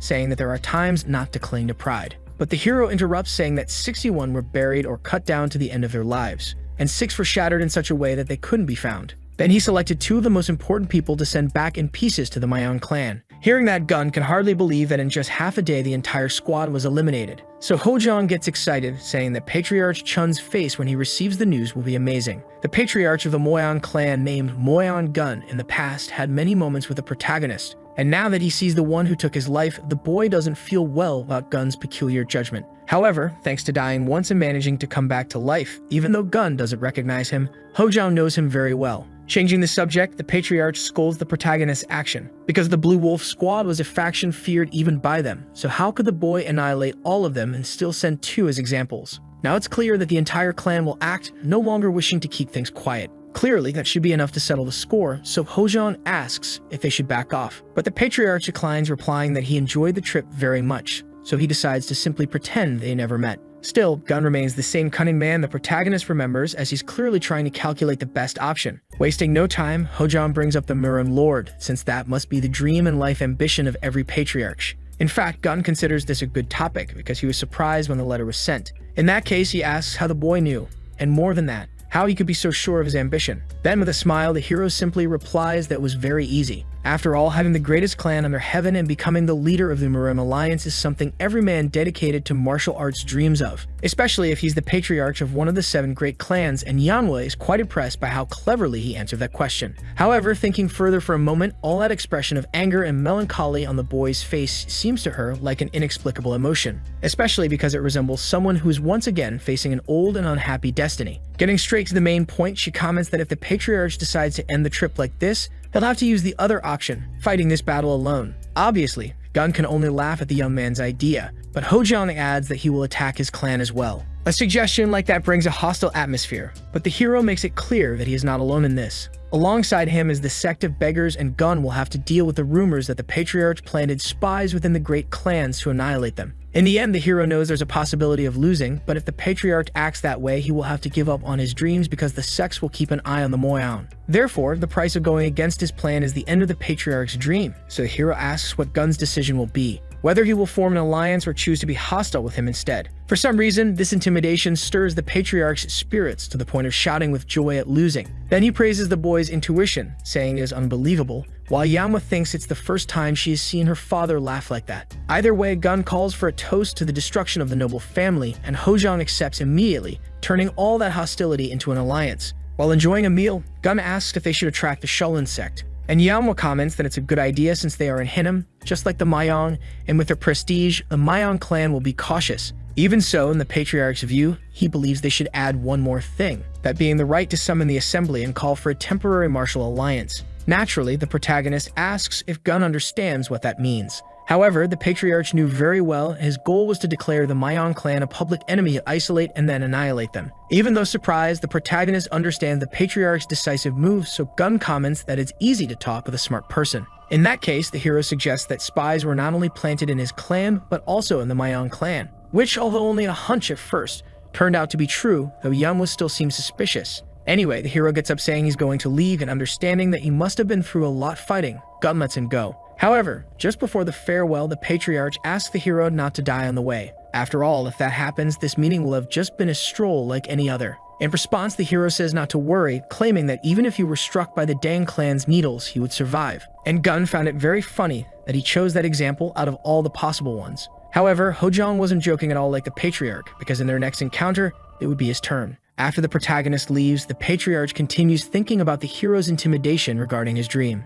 Then he asks his daughter what she thinks of this man named Hojong, and at first, she criticizes his arrogance. Anyway, and that's what she felt when she first saw him, but Yamwood doesn't believe the Mayan clan will be defeated with courage alone. To her, the boy is just a youth trying to borrow his father's power, and the father laughs at such harsh criticism of the man who would be her husband. But even the patriarch agrees that he wouldn't be a good partner for her. After all, if that boy inherits his surname, Gun would make him the successor immediately, which naturally infuriates the daughter for not being the first in mind. Despite being in front of his daughter, the father doesn't hold back in saying that Hojong is the one he desires. So since there's no way to make him join the Moyan clan, the girl asks if it's better to get rid of him soon. And even after praising him so much, Gun doesn't mind answering that Hojong is already next in line after the Mayan clan. Shortly after, the protagonist heads to a forest where he begins to feel the fatigue of the day. Thus, he leans on something thinking he should have drunk some cups of water instead of alcohol. The fight with the Blue Wolf squad was certainly exhausting, but the conversation with Gun was even more so. Anyway, the protagonist sits beside a rock to catch his breath a little, and then returns to his training as he does every day religiously, ever since he awakened the giant turtle during the battle against Mabang. Our hero confirmed through the meeting of successors that the Mayan clan was responsible. Then a battle occurred against the assassins, and the protagonist also fought to the death against that man named Chai San, which, if it weren't for him, Hojong wouldn't have managed to awaken the White Tiger either, let alone encounter the enemy of a past life and manage to join forces with him. Faced with all this, the hero comments that the end of the disaster is near, but that he's a bit exhausted. However, at that moment, someone asks how someone who claims to be exhausted managed to climb up there. It is the heir of the beggars who asks if the hero missed him. Instead of greeting him, Hojong asks if the boy lost sight of the assassins to be there. But for making his colleague angry, he comments that he was just joking. Anyway, Dokseng notices that the protagonist seems quite injured, so he asks him to look around because Gun said that if the young master was struggling alone, he could count on the blue squad. Obviously, this was a surprise for the hero, but everyone was very determined to act alongside Hojong. Thus, while thinking about it, the protagonist asks to speak with Shimo. After all, he knows that everyone must have been through a lot to come there today, and that is something that makes Hojong very happy. Either way, it will be difficult from here on, but Shinmo believes they will be fine as long as they are under the command of the first master. Back at Patriarch Chun's residence, the news arrives in the worst possible way. While Chun cannot believe it, the advisor has to listen to all the complaints, because the fury of the Mayan clan chief upon discovering the extermination of the Blue Wolf squad right after his partner Chai San becomes terrible. Moreover, in the end, even all these efforts were not enough to capture Hojong. With 2 henchmen sent as a warning lying on the ground, the advisor states that he has not given up yet. He also says he is considering sending the Blue Wolf squad again. Faced with this, the patriarch becomes even more irritated since they are no longer alive, but the aide suggests using the corpses, as the remaining members of the Blue Wolf squad that Hojong did not exterminate are still in the streets disguised as civilians. If they proceed this way, the protagonist may be seen as an evil enemy who massacred innocents throughout Henan. The advisor also investigated major unresolved crimes in Jiangsu province and instructed people to spread rumors that Hojong was the culprit. Because of that, the Shaolin will not remain idle, and with an enraged public, the orthodox martial arts world will unite against the boy. In this case, Chum calls Wu Sen for a moment to drink, and after serving a cup, he praises the behavior he is showing as being worthy of a good commander. Thus, the patriarch decides to proceed this way and this time to send people who can capture the boy. Like the 3 half-brothers of Mayan Chai-san, who were supposed to be used as the vanguard in the attack on the Yun clan. However, since that brat is part of the Yun clan, the advisor understands the message to send them right away. This time, even being the patriarch of the Yun clan, Chief Mayan believes it will be useless against them since the 3 have mastered the secret techniques of their ancestors. Later in the city, an expert begins recording the casualties, and an aide informs that there are 11 bodies in total. In this case, the investigator is confused to know whether this is really all the work of the Yan clan's eldest son. While the man does his work, locals comment that this is Li Chio-kyun, a Shaolin disciple leading the Diamond Fist, and that the reason for the interference probably means that not even they could just keep watching. 5 years ago, the fire incident in Jiangsu, and 3 years ago, the murder of the courtesan, in addition to the mass crime involving the Hamin family. All of this gives Hojong a huge criminal record, but Chio-kyun finds it strange that a boy under 20 could have done so much. Then at that moment, the town's doctor appears, and to the Mayan's misfortune, he explains that he would recognize the face of the victim if it were someone from there. But this person is clearly not the fish seller Qian, but someone else wearing the vendor's clothes. In this case, the Shaolin disciple tries to understand who the victims are if not locals, until suddenly a subordinate comes running, calling for his master, and upon stopping, comments that he must see it for himself. Sometime later, the two arrive at the place where the final battle against the Blue Wolf took place, and there, naturally, the evidence of the confrontation that occurred the night before still remains. While one vomits from the smell, the other asks for everything to be cleaned before sunset. So far, there are dozens of warriors either slashed by heavy iron or crushed. Then the investigator wonders if this was also Hojang's doing. However, he tries to understand if the boy fought everything alone because it would require a frightening level of martial arts. Until once again, the subordinate appears to report something, but now it is said that Hojang is at the gate that leads to Hiochang. In this case, Xiuqiao, not intending to let the protagonist escape, activates his aura, and using the floating diamond movement technique, he runs to see with his own eyes what kind of person Hojang is. Shortly after, our hero walks through the city with the flag of his clan along with all his soldiers. Then the people who are already manipulated begin to feel fear and try to tell him to leave. However, as he walks past them, some begin to think that he doesn't look like a villain. In any case, even if the civilians can apply pressure at this moment, a city guard appears. And for all the crimes he is suspected of, he orders the boy to surrender immediately. But unexpectedly, the protagonist simply jumps onto the leader of the Blue Hall of the Mayang clan and creates a massive explosion with an attack, leaving behind the determined expression of his soldiers and a defeated enemy on the ground. Faced with this, the other soldiers are determined to avenge their leader, but in an instant, the protagonist takes down everyone who opened their mouths. And so, with others still remaining, the hero asks that this time his soldiers take the initiative to eliminate the opponents, which they do without hesitation, easily defeating the warriors and showing how superior they are. And in this way, the protagonist continues walking slowly as the path is cleared. In the end, the flag remains raised, unlike the soldiers who were exterminated. Then, for the first time, the population realized how terrifying Hojang could be if he played the role of the villain. Later, a wanted poster of the protagonist reaches the beggars, listing numerous crimes.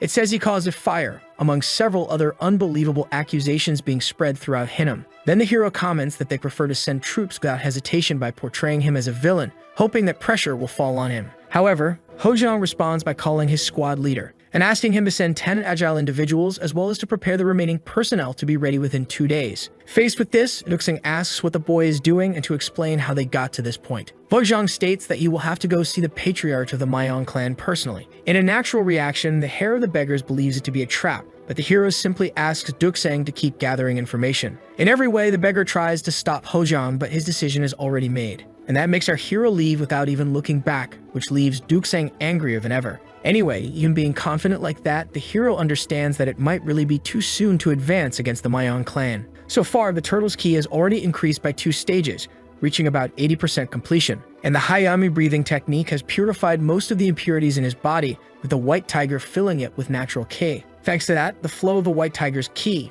which was like a current before, became wide like a river, so Hojang is at his strongest. However, if there are 3 experts on Mayan Chaisan's level to face, the hero still doesn't know if it will be enough. Naturally, the boy understands that it will be a bit challenging, and if he could at least awaken the Crimson Bird or the Azure Dragon, things would be better. In the room of the Mayan clan patriarch, the commander announces that he is there, but the moment he opens the door, he almost burns from all that energy, because even inside his room, the patriarch is training to reach a new level. But what surprises Wusan the most is the fact that he has reached such a high level so quickly, and more than that, it is the Divine Phoenix technique martial art. Thus, proud of his new power, Chun asks what Commander Wusan thinks. Indeed, the ability seems sufficient to make even the heavens kneel. And this becomes even clearer when Chun releases more of his power to demonstrate. Then he also controls all of it to return to normal and be able to talk. While getting dressed, the patriarch comments that he knows the first priority is to destroy the Yan clan. In fact, he also asks what the problem is and is informed that Gun has exercised the right to summon an assembly,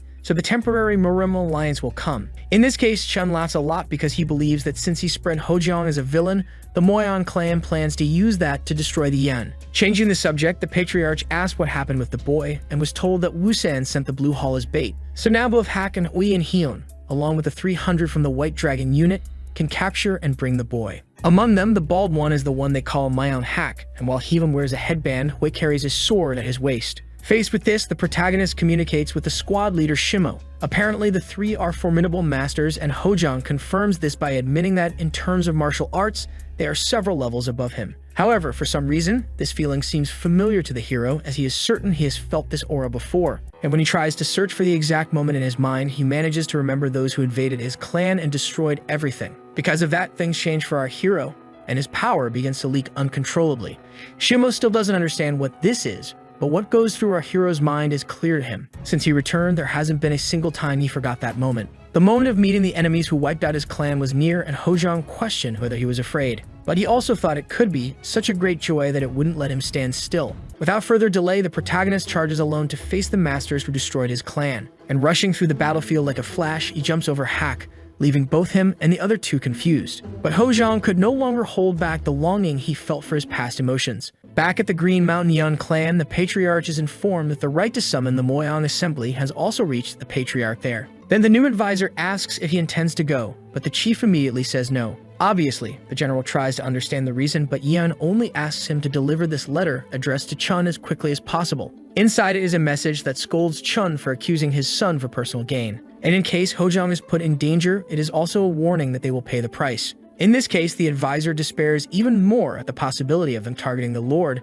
but he does not want to wait for the assembly. After all, at this moment, his son is fighting alone against the Moyang clan. So he asks if he can really be called a father if he cannot protect his son's life. And once again, he orders the advisor to send them immediately, which this time he understands. So now the Patriarch asks his son to hold on just a little longer. Back to our hero's confrontation, Hack raises his arm to defend himself and somehow manages to do so without issue. Still, just from the scratch on the arm that blocked the attack, the bald man is already impressed. Faced with this, we're asked to be the next to fight, but Hidon warns that since they are talking about the master who mastered the divine turtle technique, this will end now. Then Hack is pleased by the praise, but without wasting time, the protagonist attacks again with more strength, trying to finish off the bald one by any means before he receives help. Because if he can't cut Hack, the hero believes he might be able to crush him if he persists with his strikes. Seeing this, the blue squad starts to run to help the young master, but the battle between the two creates such a windstorm that they can't even get close. Moreover, the impact of the strikes on the terrain becomes increasingly intense, and Hojong keeps going, trying to attack with his axe again. However, the bald man manages to grab the blade and counterattack with a kick that sends the protagonist flying. With the two more separated, Hack greets the protagonist upon realizing that he is Hojong due to his boldness. And then, since they've had some fun already, he asks the hero to surrender in silence. Now the protagonist is sure this is the guy because he can barely breathe from the familiarity of that unpleasant aura. Hack comments that Hojong's killing aura is quite intense and asks how many people he has exterminated. Furthermore, the bald man believes the hero is not someone who can be called a knight of justice, because despite disguising himself as a righteous person, he committed a cowardly act of invasion, massacring innocent civilians. And to Hack, that makes him a butcher who follows the darkest path of all. All those words spoken by that man make our hero tremble with rage because of the hypocrisy. And Hojong clearly shows what he's feeling in his eyes, which boil with energy. Then, while Hack tries to understand how Chai-san was defeated by the boy, our hero charges to attack him once again, but is knocked back at the last second. Also quite irritated, Hack asks if he won't even get a second to mourn the death of his relative. However, the protagonist can no longer stand listening to that nonsense and makes it clear that he will cut down the warrior for the glory of his clan. Back to the investigator, he finally arrives at the victims belonging to the Blue Hall of the Moyang clan. And noticing where Hojong went, he finds it strange since that is the path to the center. In this case, Xiuqiang doesn't think twice before setting off, and along the way he wonders why the boy would attempt a war against the Moyang clan. At that moment, Duxing appears at high speed until he manages to catch the investigator's attention. Then the man stops, not understanding how he was followed so easily, and taking the opportunity, the beggar introduces himself. Later, the two go to a restaurant, and Duxing asks what the Shaolin intends to do with Hojong. Then Xiuqiang comments that he will have to arrest him because of all the chaos in the city. And not only him, other Shaolin won't stand by allowing more assassins to appear. So Duxing asks if the investigator knows what's happening and hit him right under his nose, if by any chance he knows the reason Hojong came there and caused this whole situation. Obviously, the beggar knows that Xiuqiang has no idea, but that's not a problem because Duxing pours a drink to explain everything calmly. Back to our protagonist's fight, the bald man seems to be taking things more seriously as he strikes the ground hard, and uses that destabilization of the ground to approach the protagonist at high speed. However, the hero seems to adapt as he manages to use him as a foothold to land a full hit to the face. Hack in turn tries to retaliate, but the hero quickly pulls back. Soon the two clash again until their blows collide, creating a devastating gust of wind. While the protagonist appears to be exerting great effort, it seems effortless for the bald man. Hojong begins to feel unwell due to an innate power flowing into his weapon. Then Hack mocks him, asking if he thought his fist covered in divine spiritual energy would be weak. But at the last moment, Hojong intercepts the attack with the Bako martial domination. At the moment the bald man defends using the golden turtle armor, the hero continues with the 9 thunder strike of the Tiger King. Meanwhile, those who were supposed to be the protagonist's allies can only watch this clash between two equally powerful warriors. However, since the enemies are not alone if they join forces, Shimo realizes that the young master could be defeated. In that case, the commander believes the right thing to do is to break the seal with the divine dragon embrace technique passed down by the patriarch, because that way he could at least take one of them to the afterlife. The others, meanwhile, praise the hero's ability to hold out against Hack for so long. And among them, Heon finds everything very strange because the kid's techniques seem familiar,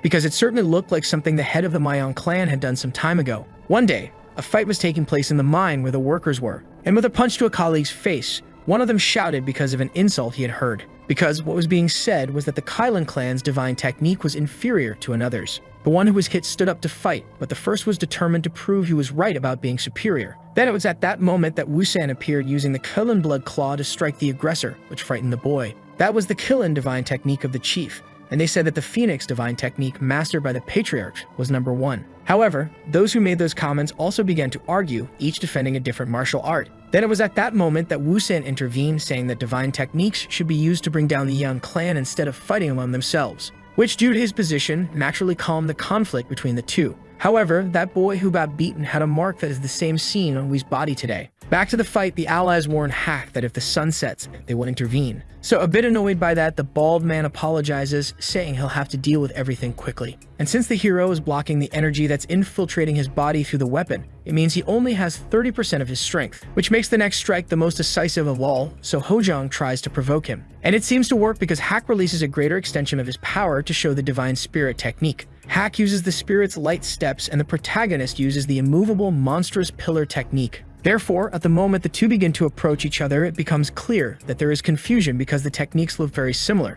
In any case, Hack attacks with the fist of the divine spirit and the protagonist responds with the wall of the weight of 3 turtles. But once again, the clash of their attacks seems to cancel each other out due to how similar they are. In this case, for a moment, they stop fighting to try to understand the situation. And being the first to speak, the protagonist asks what kind of martial art Hack has learned, because it seems that standing before him is a user of a false black tortoise art. Mayong Onji was an opponent who, upon reflection, the hero realized possessed the same martial arts as his own. Her technique was known as the technique of the divine turtle spirit, so the hero criticizes himself for not realizing it earlier, because in the end, only the color of the two martial arts differs, but they share the same essence. Ayan was someone who mentioned this during the meeting when she spoke about the 4 directional martial lords. All she knew was that the masters who dominated both defense and offense held that title because they were also the ones who stopped the blood religion disaster. Meanwhile, the boy informed that the Mayong clan appeared after that as their ancestors supported the 4 lords. Therefore, it became clear that the 4 directional martial lords were descendants of the technique of the 4 divine beasts.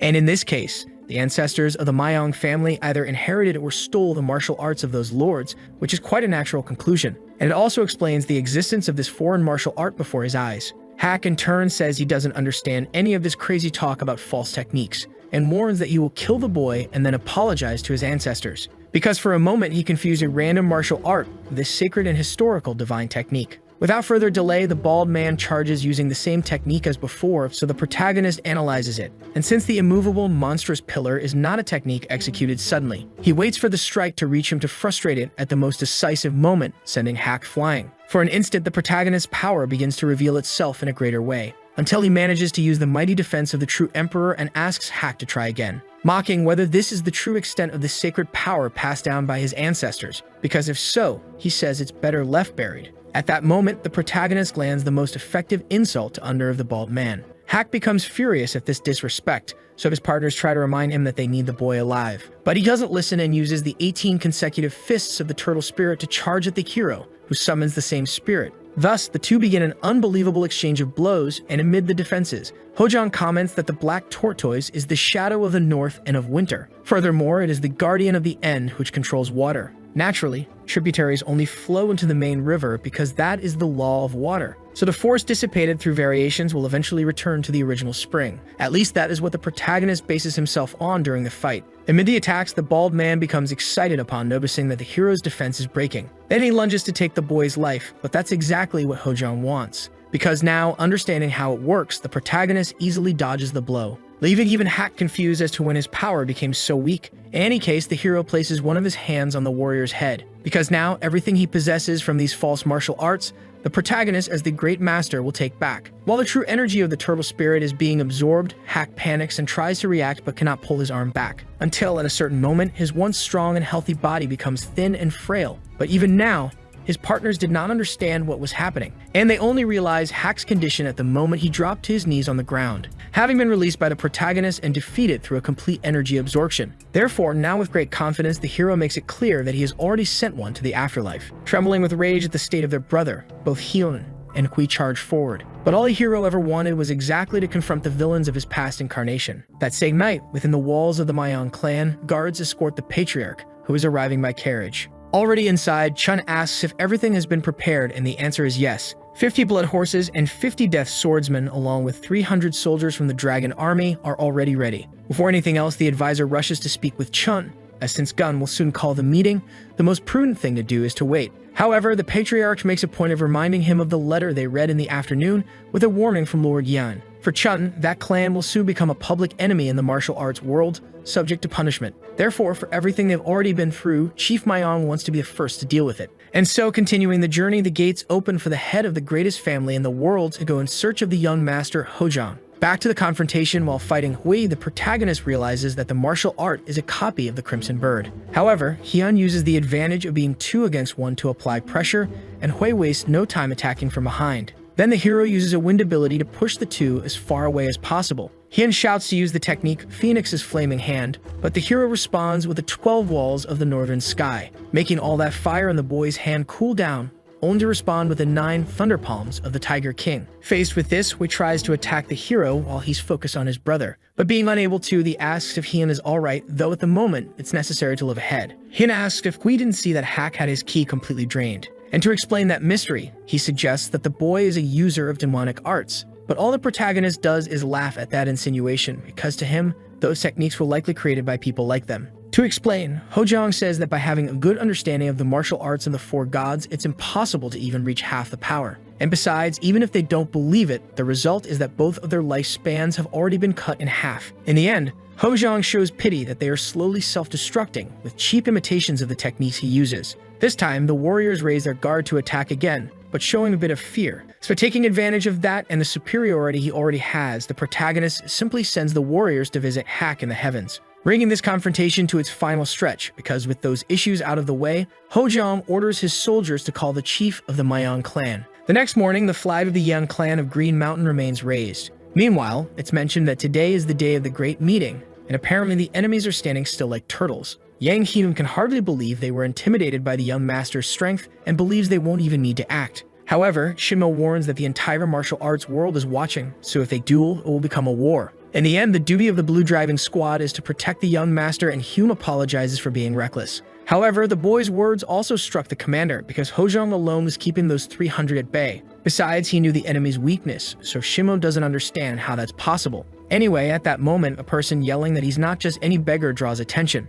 And despite being very dirty today, the fact that they don't recognize him is quite outrageous. Luckily for Dukseng, at least Hojang appears, so the beggar warns that things are terrible. Before the boy can even explain, the protagonist starts joking about what the topic will be. But Dukseng quickly starts to speak, since it's something very serious. By then, it was already strange to everyone what was happening, because the soldiers had pulled back. Then Dukseng finally managed to inform that Lord Yan had already intervened. Not long ago, he sent a letter threatening the patriarch of the Mayan clan, and the reason was very clear. It was because he tried to protect his son. Little by little, the hero organizes the information about his father's declaration of war and the withdrawal of the dragon army, until he realizes that he no longer has a reason to stay there instead of running to the main camp. At this moment, the natural reaction will be for the entire Mayan clan to attack Green Mountain. And remembering everything that happened in his past, Hojang trembles with rage. Then he quickly mounts his course with determination, this time to protect the people he loves. Later, despite the sudden call for this great meeting, Gun thanks all the leaders for their presence.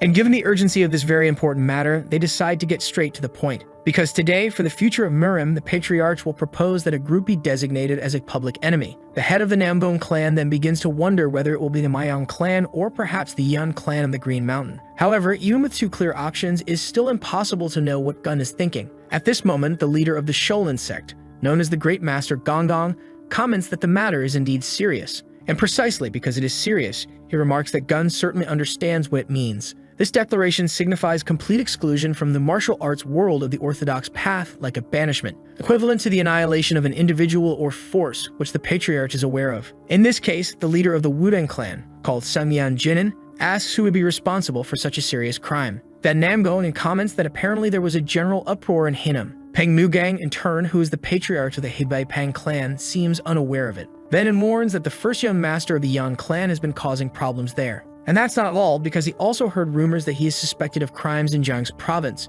In this case, it is asked whether he is the public enemy, and it replies not necessarily, but where there's smoke, there's fire. After all, they say it's easier to know what's at the bottom of the sea and what's going on in a man's mind. On the other hand, one of the leaders comments that it's an unfounded rumor, so he becomes curious about the reason, since the one saying this is the patriarch of the Zhuge clan, named Zhuge Munho. All those crimes supposedly committed by Yan are unresolved, and to Munho, it's strange that after years, they all fall on the hero. Recalling that Yan once saved his daughter, the patriarch comments that this is not something villains do. Therefore, he believes it must be a false rumor meant to tarnish the boy's reputation. In that case, and comments that Munho should take a good look at his daughter, because these associations affect marriage, but the Khalib affirms that Ayan has a good eye for this, which seems like an aggressive jab at Patriarch Namgon. In any case, they continue the conversation until finally Gun announces that the proposed target to become the enemy is not just one person, but a massive organization. It is said that there is a force that makes dozens of commoners disappear from the market, and that secretly commanded the Blue Wolf assassin group.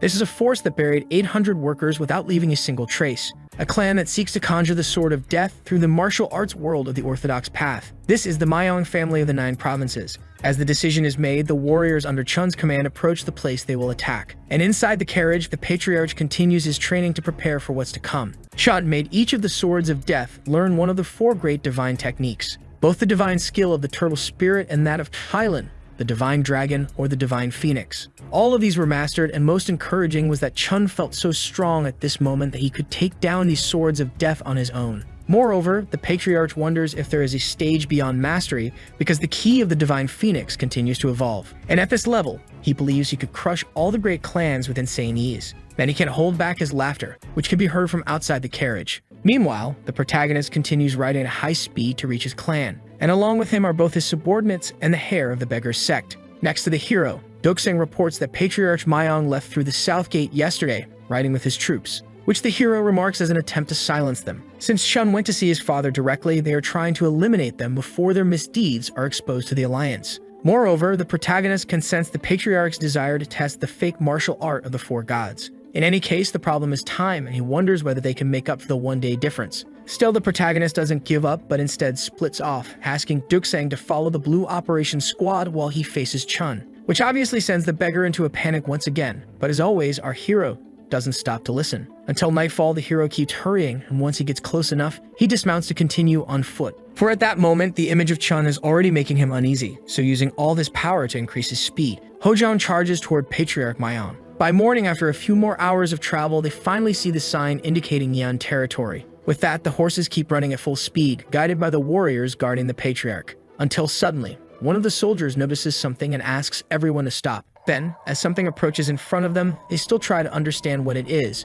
But when they realize it's an axe, it's already too late because most of them are cut down by the weapon. And behind it is our hero, who finally manages to arrive at the scene thanks to the unity of the beggars. Because when they said they knew shortcuts through all the general plains, it wasn't an exaggeration. In any case, Hojong asks where Chun is. But of course, one of the soldiers first asks who the boy is. However, at that same moment, he realizes what the giant axe and the white robe mean. Even so, he believes it's impossible that those 3 brothers lost so easily. But at that moment, the protagonist was already advancing, preventing the conversation from going on. He asks if the warrior thought it would be so easy to enter his clan, and showing a bit of his power, he declares that those with the surname Mayong will not be allowed to set foot in Yan. In response, that guy from the mine appears again, now introducing himself as General Jokering. And in his position as commander, he orders his subordinates to finish off that arrogant insect. However, even after giving the order, he also decides to start the battle and charges forward, quickly using the Kilin Cloud Step. This is a new body technique, and as he approaches, he also uses the Kilin Blood Claw. But our hero made a precise movement with his axe, and even without understanding anything, the general's life had already come to an end. Thus, Hojang criticizes the deceased, saying that if you're going to make a modification, you should at least put some energy into it. On the other hand, another warrior can hardly believe what he's seen and shouts for the 54 swords to unleash their divine abilities. Right in front of the hero, the powers start being released and he thinks of it as a banquet of false arts. In any case, the warriors are confident they will tear the protagonist to pieces, and beginning to tremble from exhaustion, the hero himself believes he may have rushed. So he prefers to focus his attention on the carriage where the patriarch is, and he charges, leaping over everyone to then eliminate them one by one, aiming to finish as quickly as possible. As the battle goes on, the carriage begins to burn because inside, Chun continues training to reach an even higher level. Thus, with several strikes, the warriors continue being eliminated by the protagonist, and others end up just being knocked out with physical blows that also defeat the martial artists. Faced with this, what seems to be the chief questions whether his men are holding back their abilities, and he himself throws one of his partners at the hero, since that one possesses the Turtle Spirit Shell ability. However, with just one strike, the protagonist manages to defeat the reinforced warrior. Then the leader tries to understand what is happening, wondering if his divine ability has somehow weakened. Amid the blows, though, the protagonist notices that the internal energies are mixing. He had already been wondering why he was feeling unstable, so another warrior tried to use that as an opportunity, but he was also defeated. Yet the techniques of the 4 divine beasts were devouring the false techniques. Thus, the hero continues fighting until this time the leader prepares the dragon's cutting sword, drawing Hojang's attention. While the carriage boils in flames, the warrior charges toward the protagonist, and an explosion occurs from the clash of powers. But Hojang dodges by jumping behind him and heading for the carriage, because from the start, the boy knew the one he should strike was actually Chun. But just at the moment of impact, the patriarch awakens, responding with a massive pillar of flames. The very moment the hero sees it, the explosion covers the entire vicinity, managing to burn both Hojang and the ally. Thus, the fire begins to spread through the forest, and after struggling, our hero manages to get away. Then, amid the wreckage of the carriage and within that blazing fire, the patriarch of the Mayan clan begins to appear. And just his footsteps release an unbelievable fire energy throughout the area. Because now Mayan Chun is mastering the energy of the Crimson Bird. Faced with this, the hero wonders if he has perfected the false technique of the Crimson Bird. But he soon realizes it's not just imperfection, because the patriarch has been completely consumed by the energy, until his internal power exceeded the capacity of his own body. Therefore, at this moment, Mayan is truly corrupted by the god of the Thunder Fire Sword. After introducing himself, the patriarch comments that he can no longer stand by watching. Then with one movement, he simply starts cutting down his own allies, making the leader of the subordinates unable to understand the reason behind it. However, Chun makes a point of explaining that he was foolish to think he could conquer the world with weaklings like them who struggle against a rookie. Thus, the patriarch's arrogance makes him believe that he's enough on his own. But to the hero, this is not something someone who hid behind subordinates before should be saying. In any case, Hojang is happy that Chun has finally appeared, and the patriarch realizes who the boy is. Then he comments that Hojang must really be desperate to die. But still without any fear, our hero simply asks if they really need to keep talking, because he is sure he will finish Chun off easily. In this case, completely consumed by rage, the patriarch says they'll see who's right after he burns him. In the end, with the two standing face to face, the moment Hojang had been waiting for finally arrives. Because of that, the memories of what happened to his father come back to the boy's mind. But today, Hojang is determined to end this old grudge, and even though his father knew nothing, the hero will avenge him for his last life. Besides him, the protagonist also couldn't forget what his younger brother went through. So the boy sincerely apologizes for leaving so cowardly, and to make up for it, he promises that every tear he shed will be honored. Thus, with nothing left to regret from his past, the protagonist stands up, this time with the expression of someone determined to defeat his enemy. All of the hero's fury is converted into energy that is released, startling Chun. And wanting even more than that, Hojang calls for the patriarch to come try attacking him, which deeply irritates him. With each on one side of the battlefield, the difference in their auras becomes clear. Hojang begins to calm his mind and focus until a single drop of sweat can be seen taking several seconds to fall. But the moment it drops, it sounds like a signal for the two to fight. Hojang is the first to charge, but the patriarch of the Mayan clan doesn't fall behind. Then, as fast as lightning, the two clash in their first attack, creating a devastating pressure shock. Right after, Chun manages to strike again before the hero, forcing him to defend. And seizing that opportunity, the patriarch charges forward with a look of confidence at Hojang, who is still out of position. However, the hero manages to stay in the fight and immediately rushes at Chun to counterattack. Faced with this, the patriarch needs to change the direction of his attack, but now Hojang is able to dodge. Little by little, Chun realizes his opponent is getting faster as he loses ground in the fight, and so the patriarch begins to be pressured both by the axe and by fist techniques that easily send him flying backward. Despite all this training until now, Chun can't understand how this is possible. But invoking the aura of the White Tiger, the hero tells the patriarch to get up, because if he falls from just this, he'll be torn to pieces. The Southern Mayang flame refining art is an incomparable martial art that made this clan the strongest of the 9 provinces. However, the average lifespan of its users was around 50 years, which also happened with the patriarchs, who ended up dying young. Mayang Chun, for his part, turned 50 the day before and lived each day anxiously, wondering when his time would come. It was then that the martial arts left behind by the 4 great ancestors were discovered. The divine phoenix art was truly the pinnacle of Yang Qi, and Chun could barely contain his joy at the feeling of vitality. But then the results he achieved with it did not last as expected, because the last of the energy from the Southern Mayang flame refining art inside his 8 extra meridians was about to disappear. Noticing all this, the protagonist obviously strikes at every opening that appears. Until, at a certain moment while repositioning, the patriarch drives his sword into the ground due to a pain in his chest. This was actually the false key of the Crimson Bird trying to invade Chun's upper dantian. Normally, the technique of the 4 guardian gods must be balanced with other energies, however, if only that Yang Qi reaches the dantian, he will die. In any case, it's not like the protagonist cared much about it, especially since that would actually be a good path to follow. So before the final blow, the leader approaches to help the lord even after being betrayed. But something like that wasn't necessary because another explosion of fire energy occurred, affecting the warrior and even our hero, who was the only one within the explosion's range not to be swept away like the ground itself. With a bit more composure, the protagonist realizes that the surface point of the 12 divine northern walls is boiling. And of course, Hojang's danger instincts are triggered when Chun stands up. Now reinvigorated once again, the patriarch hopes the boy enjoyed his little taste of happiness thinking he could defeat him. Hojang, in turn, comments that he's actually glad Chun is alive because he wouldn't be satisfied ending it with his own hands otherwise. And precisely because of that, he asks Chun to come at him already without wasting his time. But what the protagonist didn't expect was that the patriarch's speed would increase so much, along with his immense strength, which also made it harder to counter the attacks.